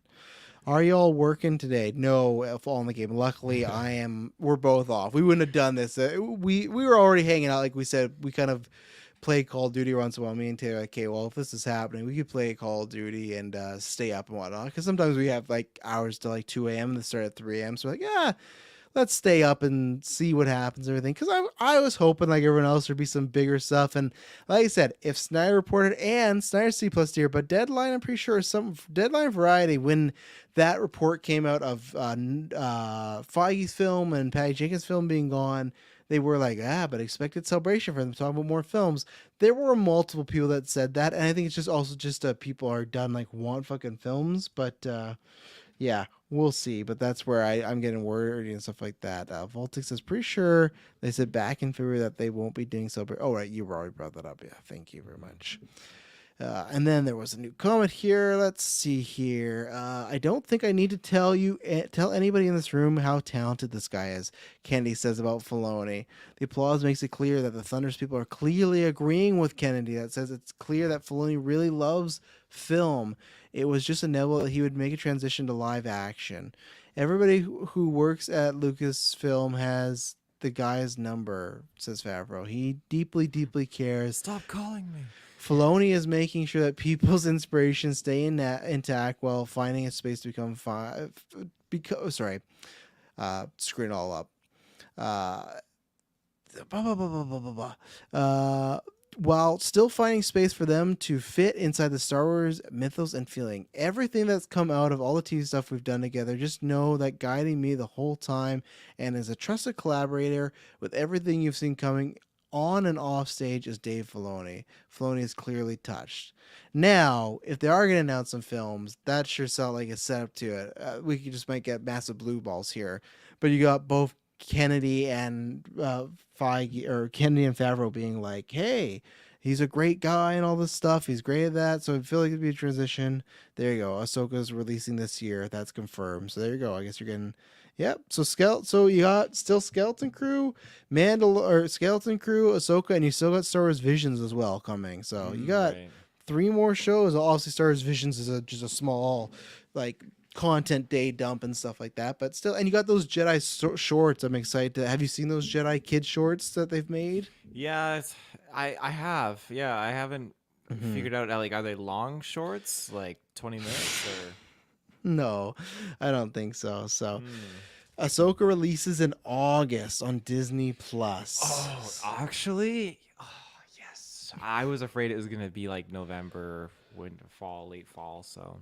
So you got this in August. So this Mando is gonna end. What month are we in now? In April, and then August you got Ahsoka, and then in the fall you got Skeleton Crew. So, oh, here's Rosario Dawson. I wonder what she's up to these days. We got some great surprise for you. Dawson says. Before me, Liam says she wants to see some of the footage. We're starting with a poster of the show that which shows Ahsoka's face. Which, yeah, where's the poster? Is there a poster out there? Oh, it's just that. Okay, you want to pull that poster and discussing film, Taylor? That'll keep you up.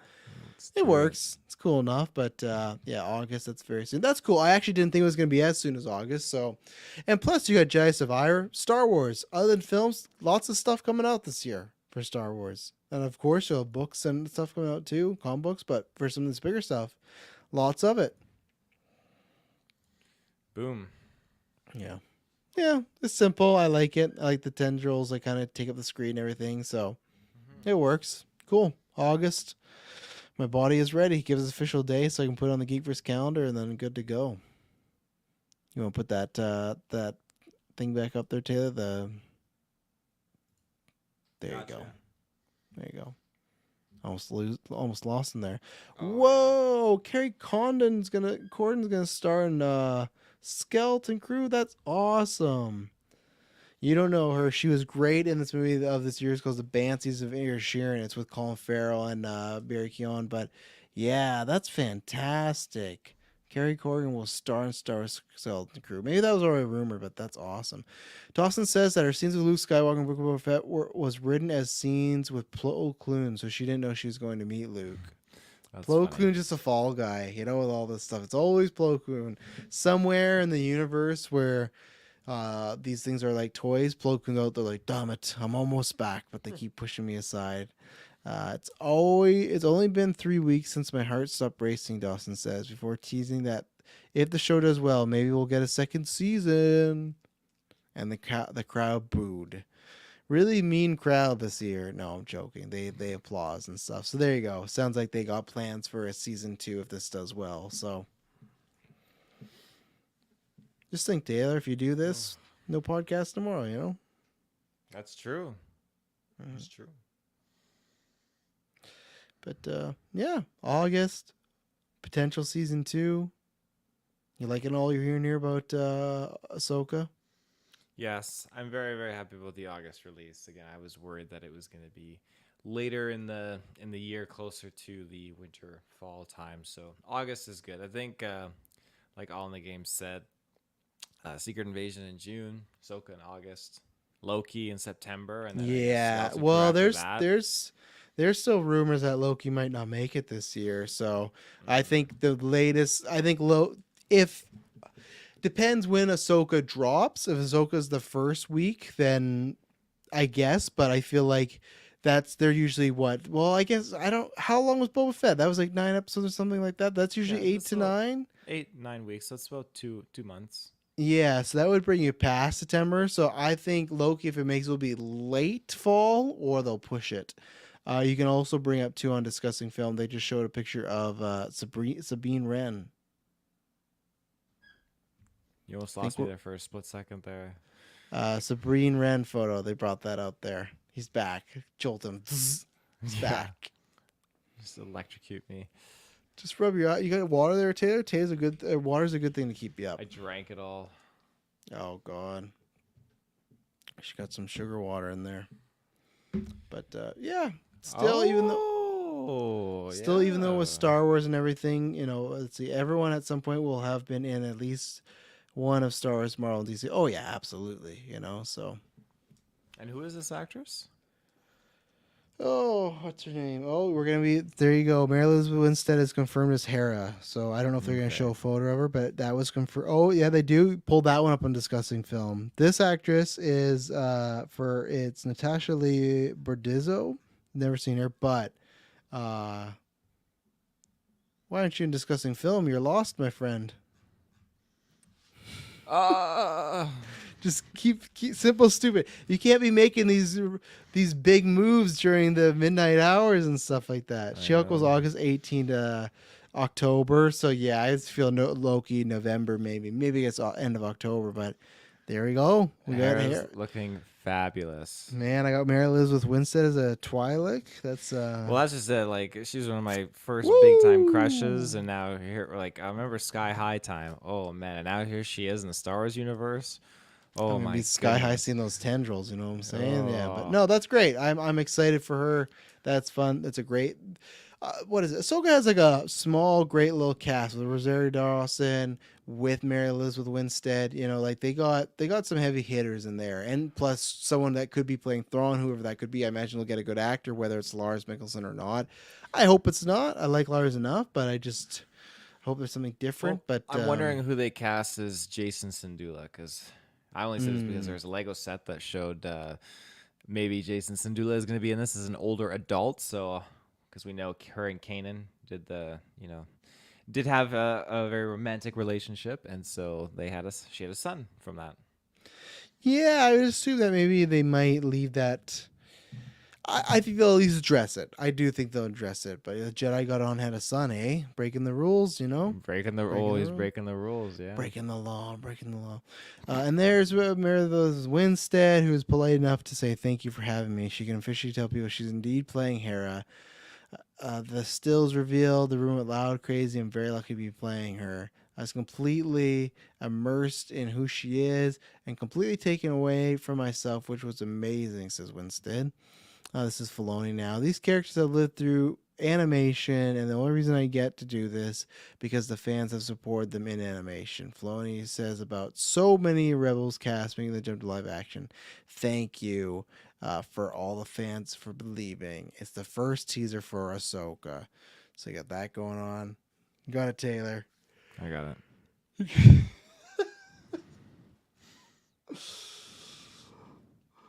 You feel this like 24-hour stream wise, you know? It feels. Oh yeah, this is that peak hour in the 24-hour Yeah, it stream where is. like everything's hitting you, and you just got to get over that mound. And you just look around and you're like, is anyone else sleeping? Can I squeeze 10 minutes in? Because it happens sometimes, but if you look and you see like everyone else is tired, you're like, okay, I got to be the one to stand up and stuff like that. But oh yeah, no, I remember last stream I had a big one just sleeping on the ground there. Oh yeah.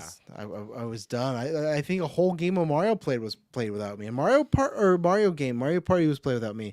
We did Mario Party and Strike. We did the Strikers matchup too. I was there. Because the other reason I went to bed, because like I just knew like Kirklin and Dylan were really fired up, and not that I was annoyed with them, but I was just more like, I don't have the bandwidth to take fired up right now. You know, all I have is the bandwidth to be like, play these games. And then when they were being very fired up, and I was also losing too, so it's not that I was like bitter about losing, but I'm just like, okay, well, I'm losing. They're fired up. I'm not in the best mood. And so like I feel like a win would get you there, but I feel like because I'm tired, I'm not getting a win. You know, like that's not helping. So I'm not tired anymore. Oh fuck!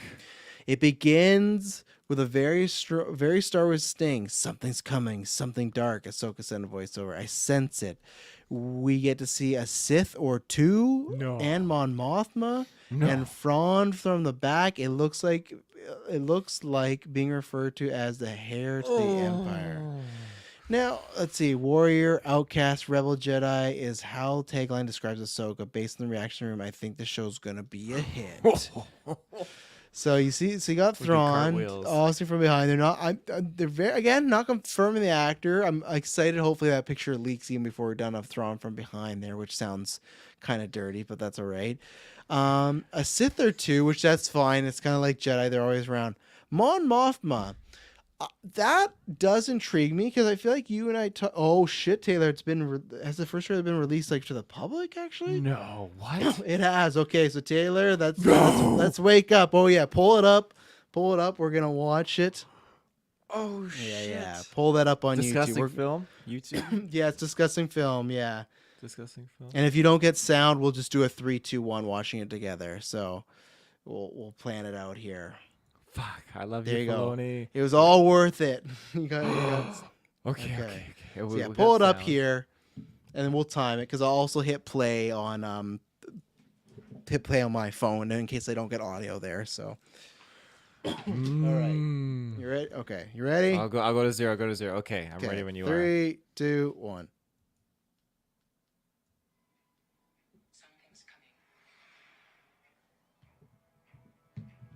Something dark.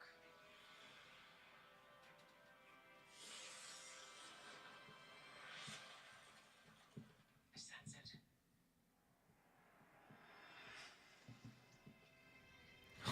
Oh, This is only the beginning.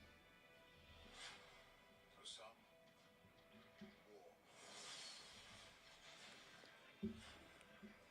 For others, power. Oh, yeah, we get some Sith action. We're getting some Jedi fights here. It's been a while. Things have changed. I started hearing whispers. I'm liking the fight. Oh, it is Mon Mothma. Let's Ooh. go. As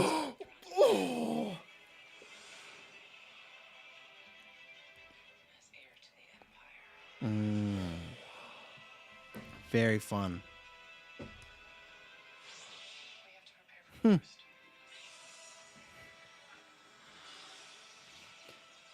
The Jedi fell a long time ago. There aren't many left.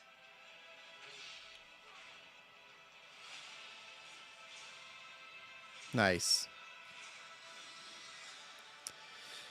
Yeah, I think we're going to have a lot of fun with this show.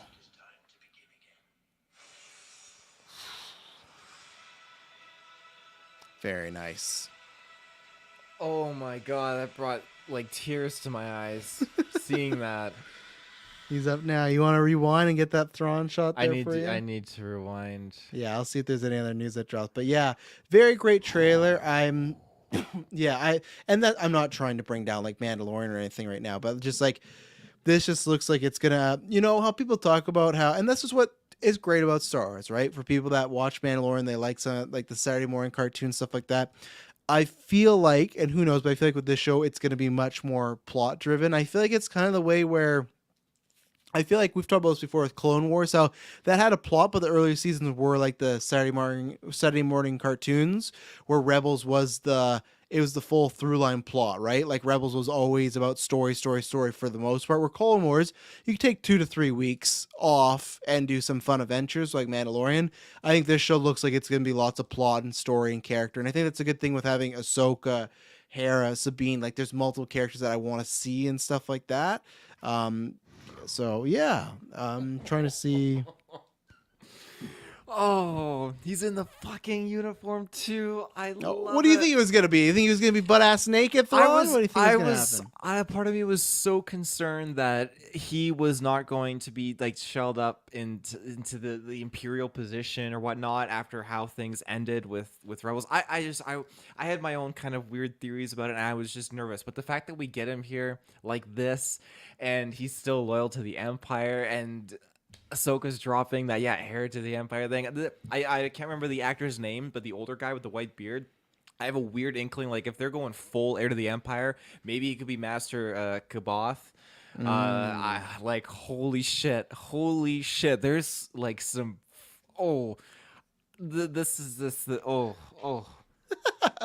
Well, there you go. It was worth it there. And the other thing, now this is obviously not as hype, but I'm very excited for Genevieve O'Reilly to come back as Mon Mothma, because we've talked about this before, where I think she just like, we found out like she like just passed away or something, but we said like other than, and I could be wrong, I see Katie in the chat, but like other than she's in this book right here, you know, Princess and Scoundrel, there's not much of Mon Mothma in the post like original trilogy era, you know, like we don't learn much about her. She's just kind of, which especially it's to me weird because she was such a big figure that why did she just go away? So I like they're bringing her back, and they'll age her up a little bit, but that's fine for me. I think it's great. Oh, Taylor, Kathleen Kennedy says it's time to announce the future of Star Wars films. So we're going a little longer, but we're running hot here. So yeah, and we love Genevieve. She's fucking great as Mon Mothma. So the more Mon Mothma, the better. As I said, I would take a Mon Mothma show. So I like that we're gonna fill in the the colors of like these are the characters I want to know when we joke. Like when I say like I don't need to know like how Han Solo gets his name, Mom off I want to because she was not in. Okay, so the future projects will span all these areas. You want to pull up the discussing film ones? Let's see. The Old Republic, the High Republic. Are you fucking kidding me? Fall of the Jedi, discussing film. They have a picture there. Reign of the Empire, Age of the Rebellion, the New Republic, the Rise of the First Order. The Rise of the First Order. Wow, we're It's getting not a three whole. movies. Well, yeah, but maybe they all span those. Where's pull up discussing film? Pull the image. Pull the image. Freak it out, man. I'm gonna keep reading it, but we got an Old Republic saying there right there, so that's good. We might get like a full fucking slate here. I'm not trying to get too hyped. Maybe it'll be a couple, but get the discussing film up It's there. here. It's You here. gotta okay, yeah, pull that up there. So look at that again. Old Republic, High Republic, Fall of the Jedi, Reign of the Empire, Age of Rebellion, New Republic, and Rise of the First Order. I was going to say let's speculate, but we probably won't have time. We'll probably have time for... And what they could also be doing is the James Gunn thing where she might be saying like, hey, we're going to make films all about these eras. They might not announce all of them today, the same way James Gunn said like, hey, I'm not showing all of Chapter 1, right?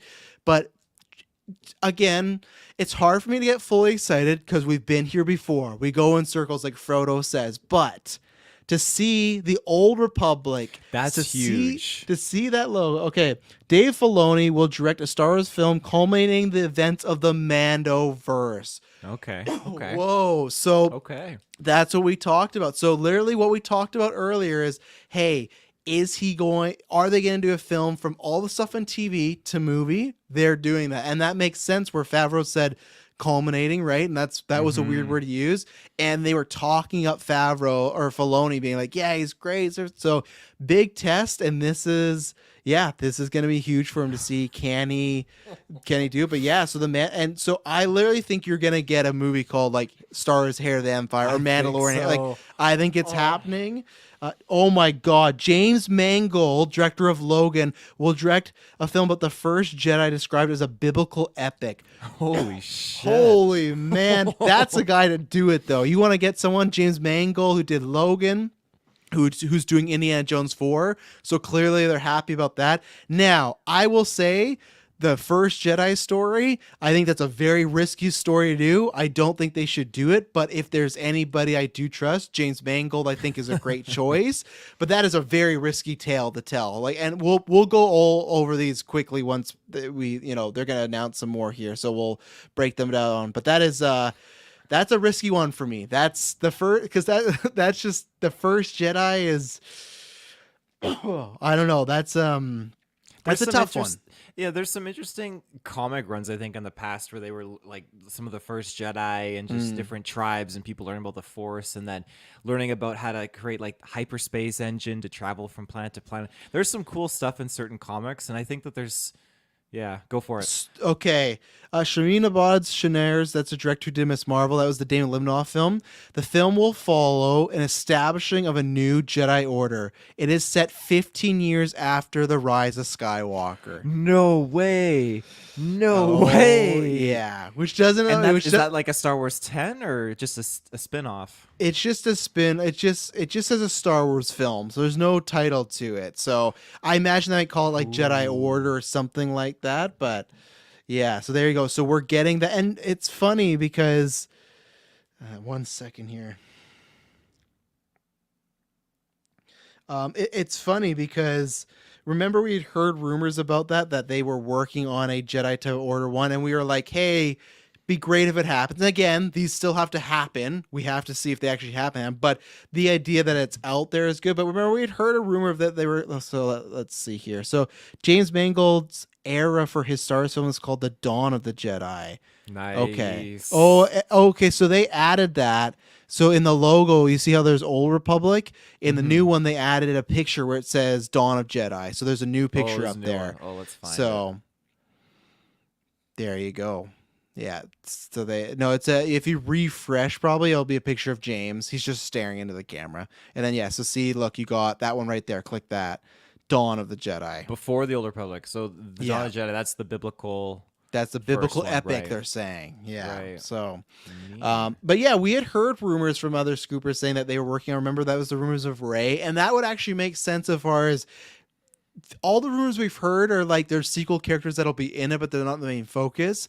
If Rey is in it, that would make sense why she might not be the main character, but if she's on the Jedi Order or Council, like I definitely want her as a supporting character. I don't want Daisy Ridley just to be sitting there and like a mention or two. Like she should at least be a supporting character or whoever, whether it's her or Finn. And I feel like we've talked about this. That has to be where like you gotta put I Grogu in hope. that show. You gotta or that movie. Oh, You have yeah. to do it. You know, like I think Talking and everything. 100%. Like I think that's what you have to do. So yeah, so that's nice that we got some like kind of a sequel confirmed. So right now we got literally the most prequel of them all, the First Jedi. You have stuff that is okay. Oh, Daisy Ridley is she's back as Rey. She's There we back go. as Rey. There we go. She is confirmed as Rey. Oh my God, Rey will rebuild the Jedi. Let's fucking go. I love Let's it. go. I love Let's Oh. go, baby. Oh my God, yes. Oh my Oh. God. Come on. Now, again, I want this all to happen, but I'm just going to take it for as is right now. And the good thing is we had heard about this one, that this was the one that was most furthest along. And for them, if they didn't say this, I'd say let's wait and see. With them saying Daisy's back, it feels like a lot like when they said Ewan was back as Kenobi. Like, okay, this is happening. And again, to me, this makes it that she's not just going to be some just whatever character. She'll be at least a support. Like, if there could be multiple main characters, and she'll be one of them. You know. So, oh my God, that's incredible. That's fantastic. I'm so ready for more Rey. So this is pretty much episode 10, but they're not calling it episode 10. That's really what it is. And I'm completely fine if they don't want to do that. I still think that they should probably do that for marketing and money. Just call it episode 10, but maybe they will do that, but maybe they haven't decided right now. My feeling is they might just call it like Jedi. They might just call it Star Wars Jedi Order because that's what the movie's about, right? Yeah. Okay, so the director. Oh, never mind. That's an old tweet. I think again, this is just fantastic. We're getting this. I think the whole sequel trilogy Disney has just kind of tiptoed around and everything like that. But just to get this movie just feels great. Like they're embracing what they've kind of created. They're embracing the characters and just they're moving forward with it.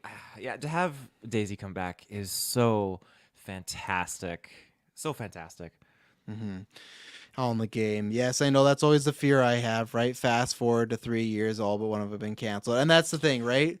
It's tough. If they cancel, like, what if they've announced these 3 films? If they cancel these, I feel like that's Kennedy's ass on the line. I really do. I think that's the final push because like the other things before what they announced, yes, they've canceled so many projects, but those other movies, like, hey, this director's doing a project, this director's doing a project, but this, like, they've obviously been at the story for a little bit. They've got a clear point A to point B, like, hey, this is the first biblical story of, like, the original Jedi. Here we have Dave Filoni tackling an already established storyline with the Mandoverse characters, all culminating in a conclusion there. And then we have this famous Jedi, Daisy Ridley, returning back as Rey, who's portraying or leading the Jedi Order 15 years after. I like that they have this already established narrative. I think that kind of cements it a little bit more. So, Yes, at the same time, they gave Patty a whole like 5 to 10 minute video, right, about Rogue Squadron. She was skating around and stuff. So that's where it's like they put a lot of production into that announcement too. So that's where it's tough to. My hope is, as before, that they've just talked about this, and instead of realizing midway into production that you're not on the same wavelength, that like, hey, we like you've sat down, crossed all your T's, dot all your I's, like these are the things we want to make. Now, I think this might be. It's interesting because this is what I said that just a second ago. I said we probably won't get all these films. I don't think they're going to do any more because the rumors were 3, and these are 3 right now, right? You got the James Mangold one, you got the Dave Filoni one, and then you got the Shamin Abed Shinar. I have to just say Jedi Order because I will learn her name, but I will have to hear it a few times, and I don't want to butcher it because, you know, talented director and all that. So, and right now it's great because, like I said, you kind of have the most prequel of the prequels. You have the Mando stuff that's currently going on right now, so that in between times, and then you also have a sequel. You do, and whatever people want to call it, it's a sequel series. And I don't know if they're gonna get him back. I do hope they make a big play for John Boyega. I think that would be another piece. So So now they're on to Indiana Jones. So that But doesn't really a matter. cool retro poster for that. Yeah, it does look cool. So yeah, that maybe if there's a trailer, we'll talk about that. But that's just not as big, obviously, as Star Wars right now with the news and everything. So right now, let's go by one. So what is I'd say? So you got out of these three, what are you most excited for? Oh gosh, like I I don't know. I really don't like if the Dave Filoni thing. I'm assuming that is going to be like the heir to the empire. And if that is it, and with Yeah. Thrawn and everything like that, boom, that's number one. Takes the cake. I never thought I would ever live to see that be a cinematic feature film in the big screen. I never ever. But when you tackle in the fact that we could have Rey come back now and teaching the Jedi Order 15 years later, I really love that. I want that so bad. I want to see the next Jedi rise and like I just like to do what obviously Luke wasn't able to fully do. Yeah. I think there's so much that they can work with this. I think it's just amazing. But then again, the first biblical Jedi, like I'm so torn because like, or not biblical, but the first like in a biblical kind The of first aesthetic. biblical Jedi. yeah. It's just Jesus with a lightsaber. Just, yeah.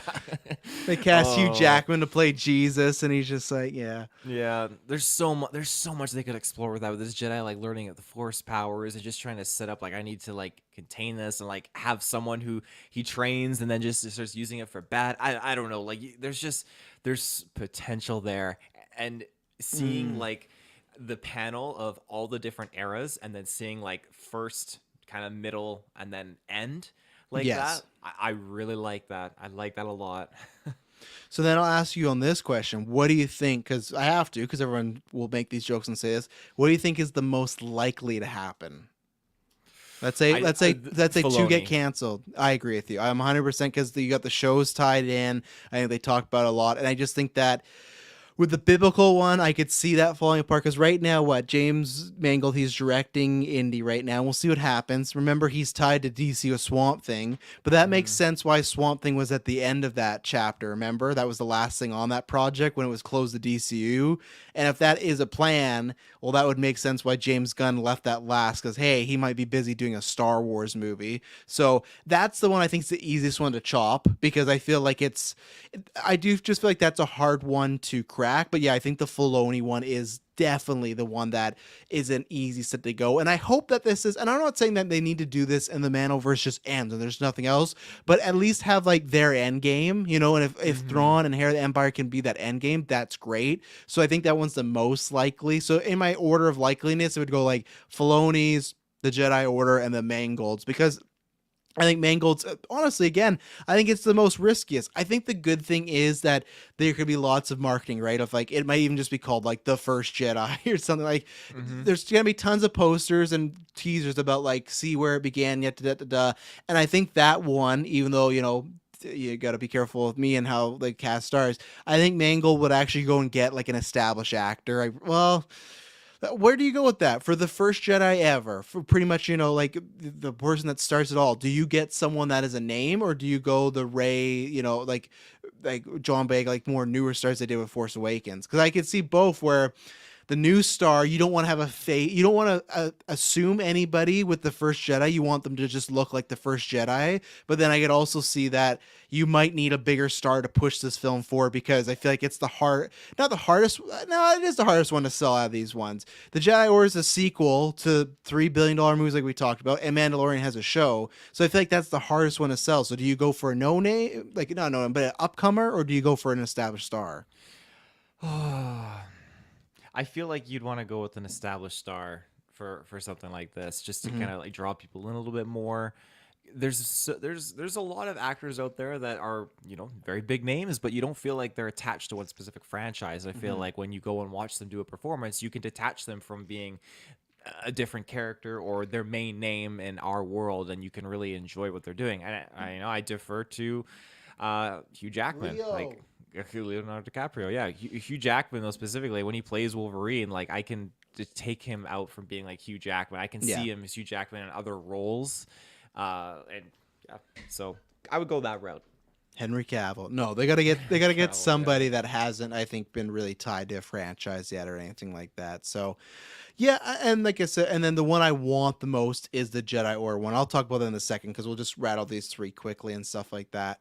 And I will say again, we didn't get any announcements. I want to see how these threes go. I hope that the Old Republic is not just a like a cock tease, like I hope they actually mean that and stuff like that. So we'll see, but nothing was announced today. I just hope that means that there's stuff in development. That's what I hope, and that's good enough for me.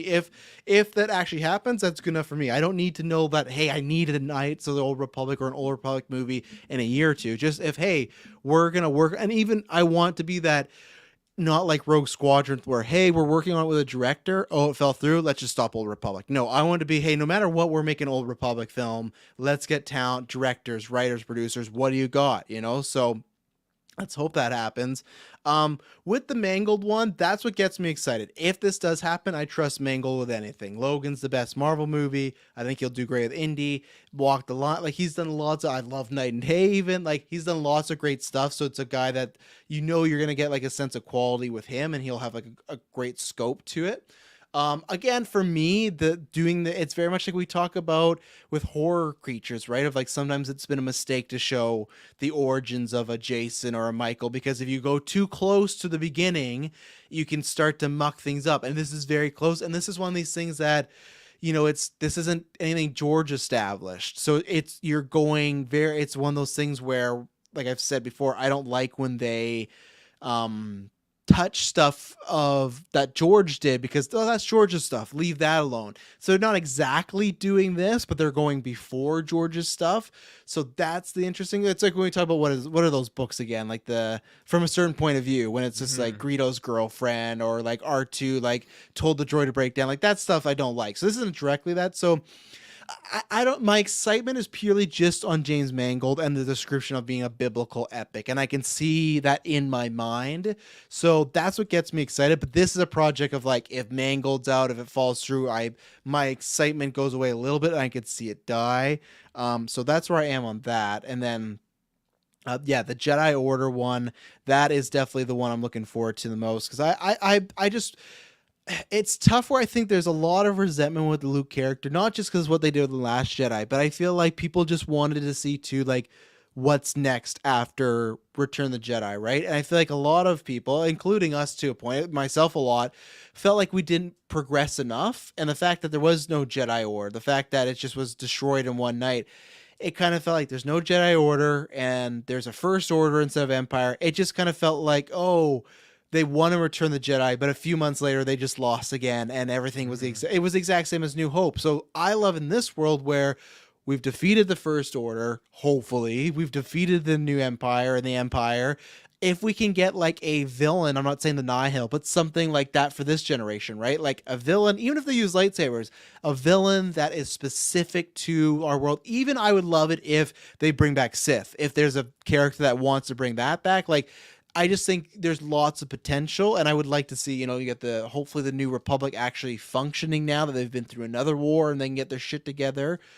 So I think that just has loads of potential, and if it's all true, Daisy being back is a big thing. I think that's a massive win, especially you never knew we were going to come back. But is there anybody that springs to mind? Now, we've talked about this a few times, but you got Daisy. I think Grogu is an absolute given. I think the Mando thing will end that. He'll be alive, and then later on, is there anybody like, can they cheat and get away with like an Ahsoka, even though like she's older? Like, because remember that whole time where when her voice was in Rise of Dave Skywalker, hinted at that she was still alive. Yes, right? Because you and I have debated about that. Like, well, they clearly make it seem like she's dead. And he was like, well, not necessarily. Like, I wouldn't put it past them to just smudge the numbers and be like, yeah, she's just a little older now. And I still don't like that she's just around for the whole sequel trilogy and doesn't help again, really. But is there anybody else you could see? And what do you think are the chances of Boyega? Do you think that's possible, or do you think he's kind of out of the picture? I've seen all those posts for Boyega lately. He's like happy to be a Star Wars fan again.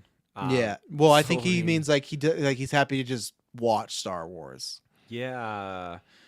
I would love to see Boyega be brought in. I really, really would. Because they definitely don't have him. If they have him, they would announce this here. So yeah, I think there's so much that they definitely kind of shafted on him with in Rise of Skywalker, his force powers that it was developing and everything, and to see that grown and more character development, that his friendship with Rey and just the two of them being Jedi Masters, Grogu being a Jedi Master, I just think this is fantastic. This that would be so fantastic to have him. It's not the end of the world if they don't. But again, I would love to see it. Other characters that they could throw in there.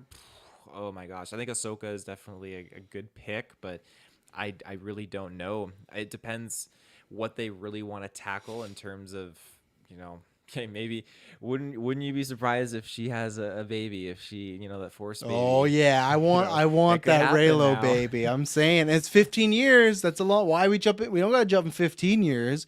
That's probably because they're not gonna get it made by 15 years. That's why. But 15 years is a lot of time. That would be a time to age up that kid. Oh, I would love that, because again, I just think there'd be so much potential of her worried about this kid being on the dark side and all this stuff. Am I think that's going to happen? No, but hey, he touched her belly when he brought her back to life. I'm just saying. So let's hope that happens. Let's hope there's more to it. And it sucks that Lindelof, this is the one he was working on, and he's no longer a part of it. That sucks because he's such a great writer, but I am happy it's happening. So we'll see and go from there. And then, yeah, with Mandoverse, this is here to me, I think is in my opinion, the $1 million question. Do you see Luke Skywalker in this movie? In the Mandoverse movie. I think you do. I feel like, because again, him and Leia had a very strong connection in the Heir to the Empire books. I don't think you see Leia So, though. I don't think they'll do that. You don't. I don't Yeah. think you'll see Leia. So I think that's where, again, Ahsoka obviously was on those books, and I think that's where they've changed the dynamic up a little bit. I think that we could see Luke, especially we know that Luke and Ahsoka have now actually met. We've seen them Yes. together, so I think that's not by sheer coincidence. I think we're gonna have something come out of that. Again, in Heir to the Empire, there's the whole thing with like cloning again, and again, clone Jedi Master Kabath as well, which I'm pretty confident I could see that old guy being him. He wanted to like take Luke in as apprentice. He wanted to get Leia's twins, unborn twins, and have them as apprentices. He wanted to do all this kind of stuff. So I think you're using Ahsoka in this sense to kind of fill that void, but I think you're gonna have Luke involved somehow, because you have to. Yeah, I feel like he will not. Here's the best way to put it. I feel like he will be on the poster. I don't think he'll be a main character or even supporting character. I think he'll be a character that could be there for the final battle or do some stuff. I think they will use him, but I think they will kind of make. And maybe we'll have to read some of these books before the movies come out and stuff like that, because I've never fully read them. But I've never read them. I've just seen the bullet points, stuff like that. But I feel like Ahsoka, you can just slide into the Luke role. They'll change some stuff, but you could do that. Mando, I don't know where you fit that. Maybe you almost make not that they're gonna have baby twins, but maybe you kind of have Mando and Bo kind of work as the Han and Leia of the book, take out the kids dynamic, but just them as a duo and stuff. So that's what I feel like. And I feel like Luke could be used as, like I said, a final, but I just feel like they're going to do it. And I also think that you got the deep fake and some people don't like it, but at the same time, some people do.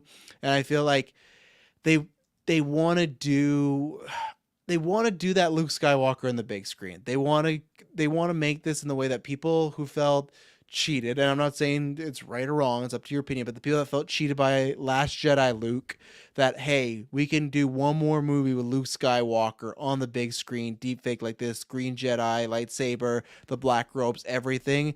I think they will pull that trigger, and I think they will for sure pull that trigger, because like you said, they were introduced to the Ahsoka thing. Again, I think it'd be more minorly, but yeah, I think it's going to happen. And again, like I said, I am happy that there is an endpoint. I've not loved Mandalorian this year, but I did really like season 1. I loved season 2.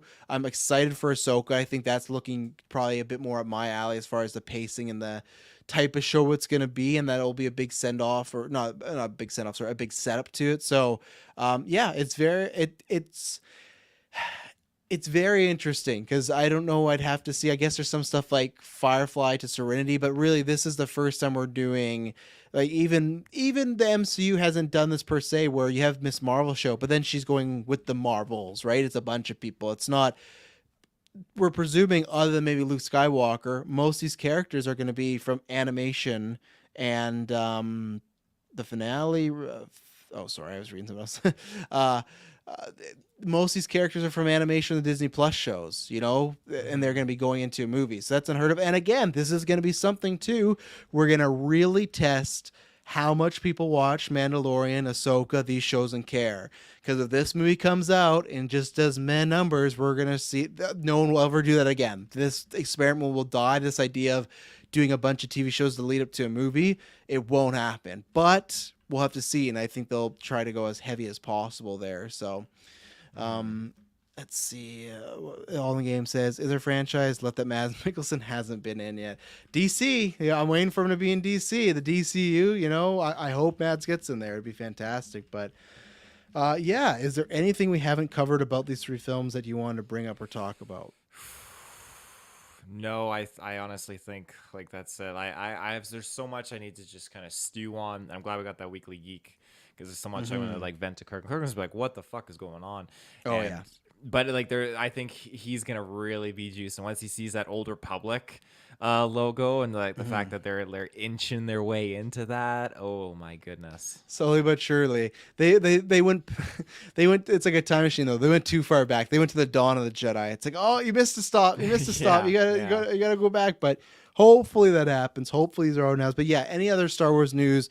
Weekly Geek next week, probably the Tuesday or something like that. Kirklin and Terry are gonna break that down. Same thing as the Indiana Jones trailer because that's Kirklin's bag. So we'll just leave that for you guys on the Tuesday because you guys can break that down instead of being at here at 5 a.m. our time and stuff like that. But hey, I'm happy that we got this good ending of the Ahsoka trailer and these films and whatnot. And let's just, Kathy, just make these happen. You know, these are some big titles, and I feel like these are some of the bigger ones, like stuff like Boba Fett movie or like Rogue Squadron. Of course, like for Taylor, that's a big thing. But I mean, like for these ones to announce Daisy Ridley back, or to say you're doing the first Jedi, or to say you're doing a movie about the Mandoverse, these are ones you really got to deliver on. And I feel like if you don't, the landscape or like the foundation of the fans' hope will just crumble and shake. And we didn't get any dates on these, so we'll see. We do know that there's a Star Wars film scheduled for 2025. The rumor was that it was the Jedi Order one. Now that was the rumor that her film was the 2025 one. So we might be getting that Jedi Order the first film, which is kind of weird that the first film is going to be the sequel to that, but I'm happy about that. Do you see her stepping away of all three? Do you see her stepping away of all three come out? I don't know what Kathy Kennedy wants because there's been rumors, and here's the thing: the rumors of the Filoni movie and the rumors of these three movies being announced, they came from the guy I talked about today, Jeff Snyder, and I sometimes put him in the C+ tier, but sometimes he's a B. He's the one that said that because we heard last year about the reports of, hey, after Indy, she's done. But then he had reported that they'd said, hey, you got to have a movie out by 2025 or it's over.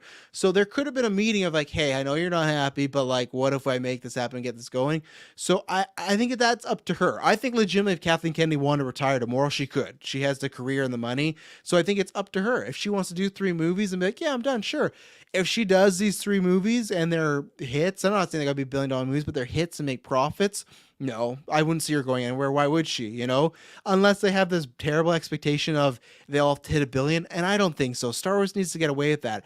Movies can be successful without having to hit $1 billion. And if that's the benchmark for all these, especially something like The First Jedi, if they're saying, hey, Kathy, you gotta hit $1 billion, that's not on her then. That's on Bob Iger and Disney. That they shouldn't put that pressure on her for all these Star Wars films. The sequel ones, I got that. But now The First Jedi, no, that should make $1 billion. Just make a profit and make a good movie. So what about you, Taylor? Do you see your stepping away of all these come out? Or do you think it's kind of, we got to kind of just take the next few months and year or two to see where everything kind of falls down and lays? I mean, if these all come out successfully, and I imagine we're gonna see a lot of bangers, a lot of hits, I think she has 2 options. She could continue riding on this high and just keep going along this track. Because I feel like, okay, she really had a meeting and they got down to business and really, like, you know, her, Bob Iger, Filoni, a bunch of the writers, like they were all just really focused. Like, okay, how are we gonna really change this dynamic now? She rides that high and she keeps on, you know, green lighting more projects like this, and they keep it going, tackling 3 different eras all at the same time, which I think is very doable, very bold, but absolutely doable. It won't be overly confusing for the GA either. I would say, or Yeah, for sure. Yeah. she these again these movies come out and she decides to end on a high note and just leave it like that. Like, okay, I've helped kickstart this new universe. And I'm going to, depart and let, maybe someone else come and fill into these shoes here. Or, the movies don't come out and I mean, she'd be fucked. Yeah, or they So- don't do well, right? They come out and they don't do Or they well don't and do well, stuff. yeah. And that's the thing all the game. Like, I agree to a point when you said 800 million should be the new benchmark. I think it just depends on the budget, right? Because, like, to me, the first Jedi should probably be more or less expensive than those other two, because it wouldn't be him fighting a bunch of Sith and other Jedi and stuff like that. I feel like the first Jedi, now they did say biblical, so that's where it could be big, but also biblical could just mean like spiritual aspect of it, not so much like grandiose. And like to me, the first Jedi, I could see that having a lower budget. So let's say the first Jedi was like the Batman, and it was just like $100 million budget, what was supposed to be before COVID. You don't got to hit 800 million then. You could hit like $500 million and make a good success. Obviously, you got P&A and stuff like that. So I think again, it all depends on the production budget. I feel like maybe Jedi Order, that's probably one they're going to be looking at big. But yeah, I think I did have to see the budget first. So before I'd say 800 million has to be the benchmark. But So I'm just going to quickly show you something here because I thought there Uh-oh. was something peculiar. So Hu Yang, I believe this droid. Now, I know you definitely know who this droid is, Travis, because this droid is the guy that gave the younglings their lightsabers. He's that lightsaber builder Oh, there you droid from the go. Clone Wars. So he is Wow. still kicking around and populating. So he's building lightsabers. So it'll be very cool to see his role in this, actually. Oh yeah, and then the other notification I got, because people are breaking down the trailers, that apparently they recreate the Rebels finale in the Ahsoka show. It looks like, because there's shots similar to the Rebels finale of like Ahsoka leaving and stuff like that. So it looks like they'll be doing that Okay. in live action. So yeah, there we go. So yeah, we'll get more details. Like I said, we'll get Kirklin's opinion on this next week. I won't be there on that one, but yeah, there'll be some fun stuff. I guess we got to mention too. Vultric said, "Do you think they'll be bringing back Lars Mikkelsen to bring back Thrawn? He was so good in Thrawn. I do, especially that photo to me looks like his body type. If you know what Lars looks like in real life, so I think they are. I don't know which actors they decide to bring back for voice and which they don't. I like Lars. I wish there was someone else, but it's still good. I'm not disappointed by it as far as like, oh man, he's really bad. No, I just thought there's other actors out there that could maybe, from what I've seen in the animated show, I could see like live action be a bit better. But if he's just going to be around for this one movie too, they also don't, I guess, need a younger actor because he might not be around for long. Sorry, Taylor. The movie might be his killing. No, but still, no, like you get him in a movie, you know. Yeah, I know his fate. He does die. Yeah, and he's gonna and die again. He's gonna die again. I'm totally Yeah. ready for that. I want to see him. I want to see him fuck the galaxy up. I want to see him be cunning and tactical, and I want to hear him just talk in live action and interact with these characters and just be strategically brilliant, leading towards his inevitable end that will come. It's gonna be great. Yeah.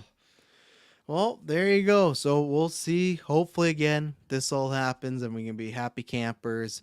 Let us know as far as thank you everyone in the chat that watching, everyone new that watched. Let us know in our Discord. All the links are down below. Our Discord, the YouTube audio or the YouTube video, Facebook or Twitter, what your thoughts are, good or bad about this stuff. And also for patrons, like I said, there'll be a weekly geek. So when we put out our questions, these guys are going to go over this again. So you guys can put in your thoughts, opinions, questions about the new movies, because obviously we're podcasting at 5 a.m, so no one will be up doing that. So yeah, we will be back next week. Very fun one. I'm glad we did this. Hopefully it all goes well, but I'm going to try and be positive.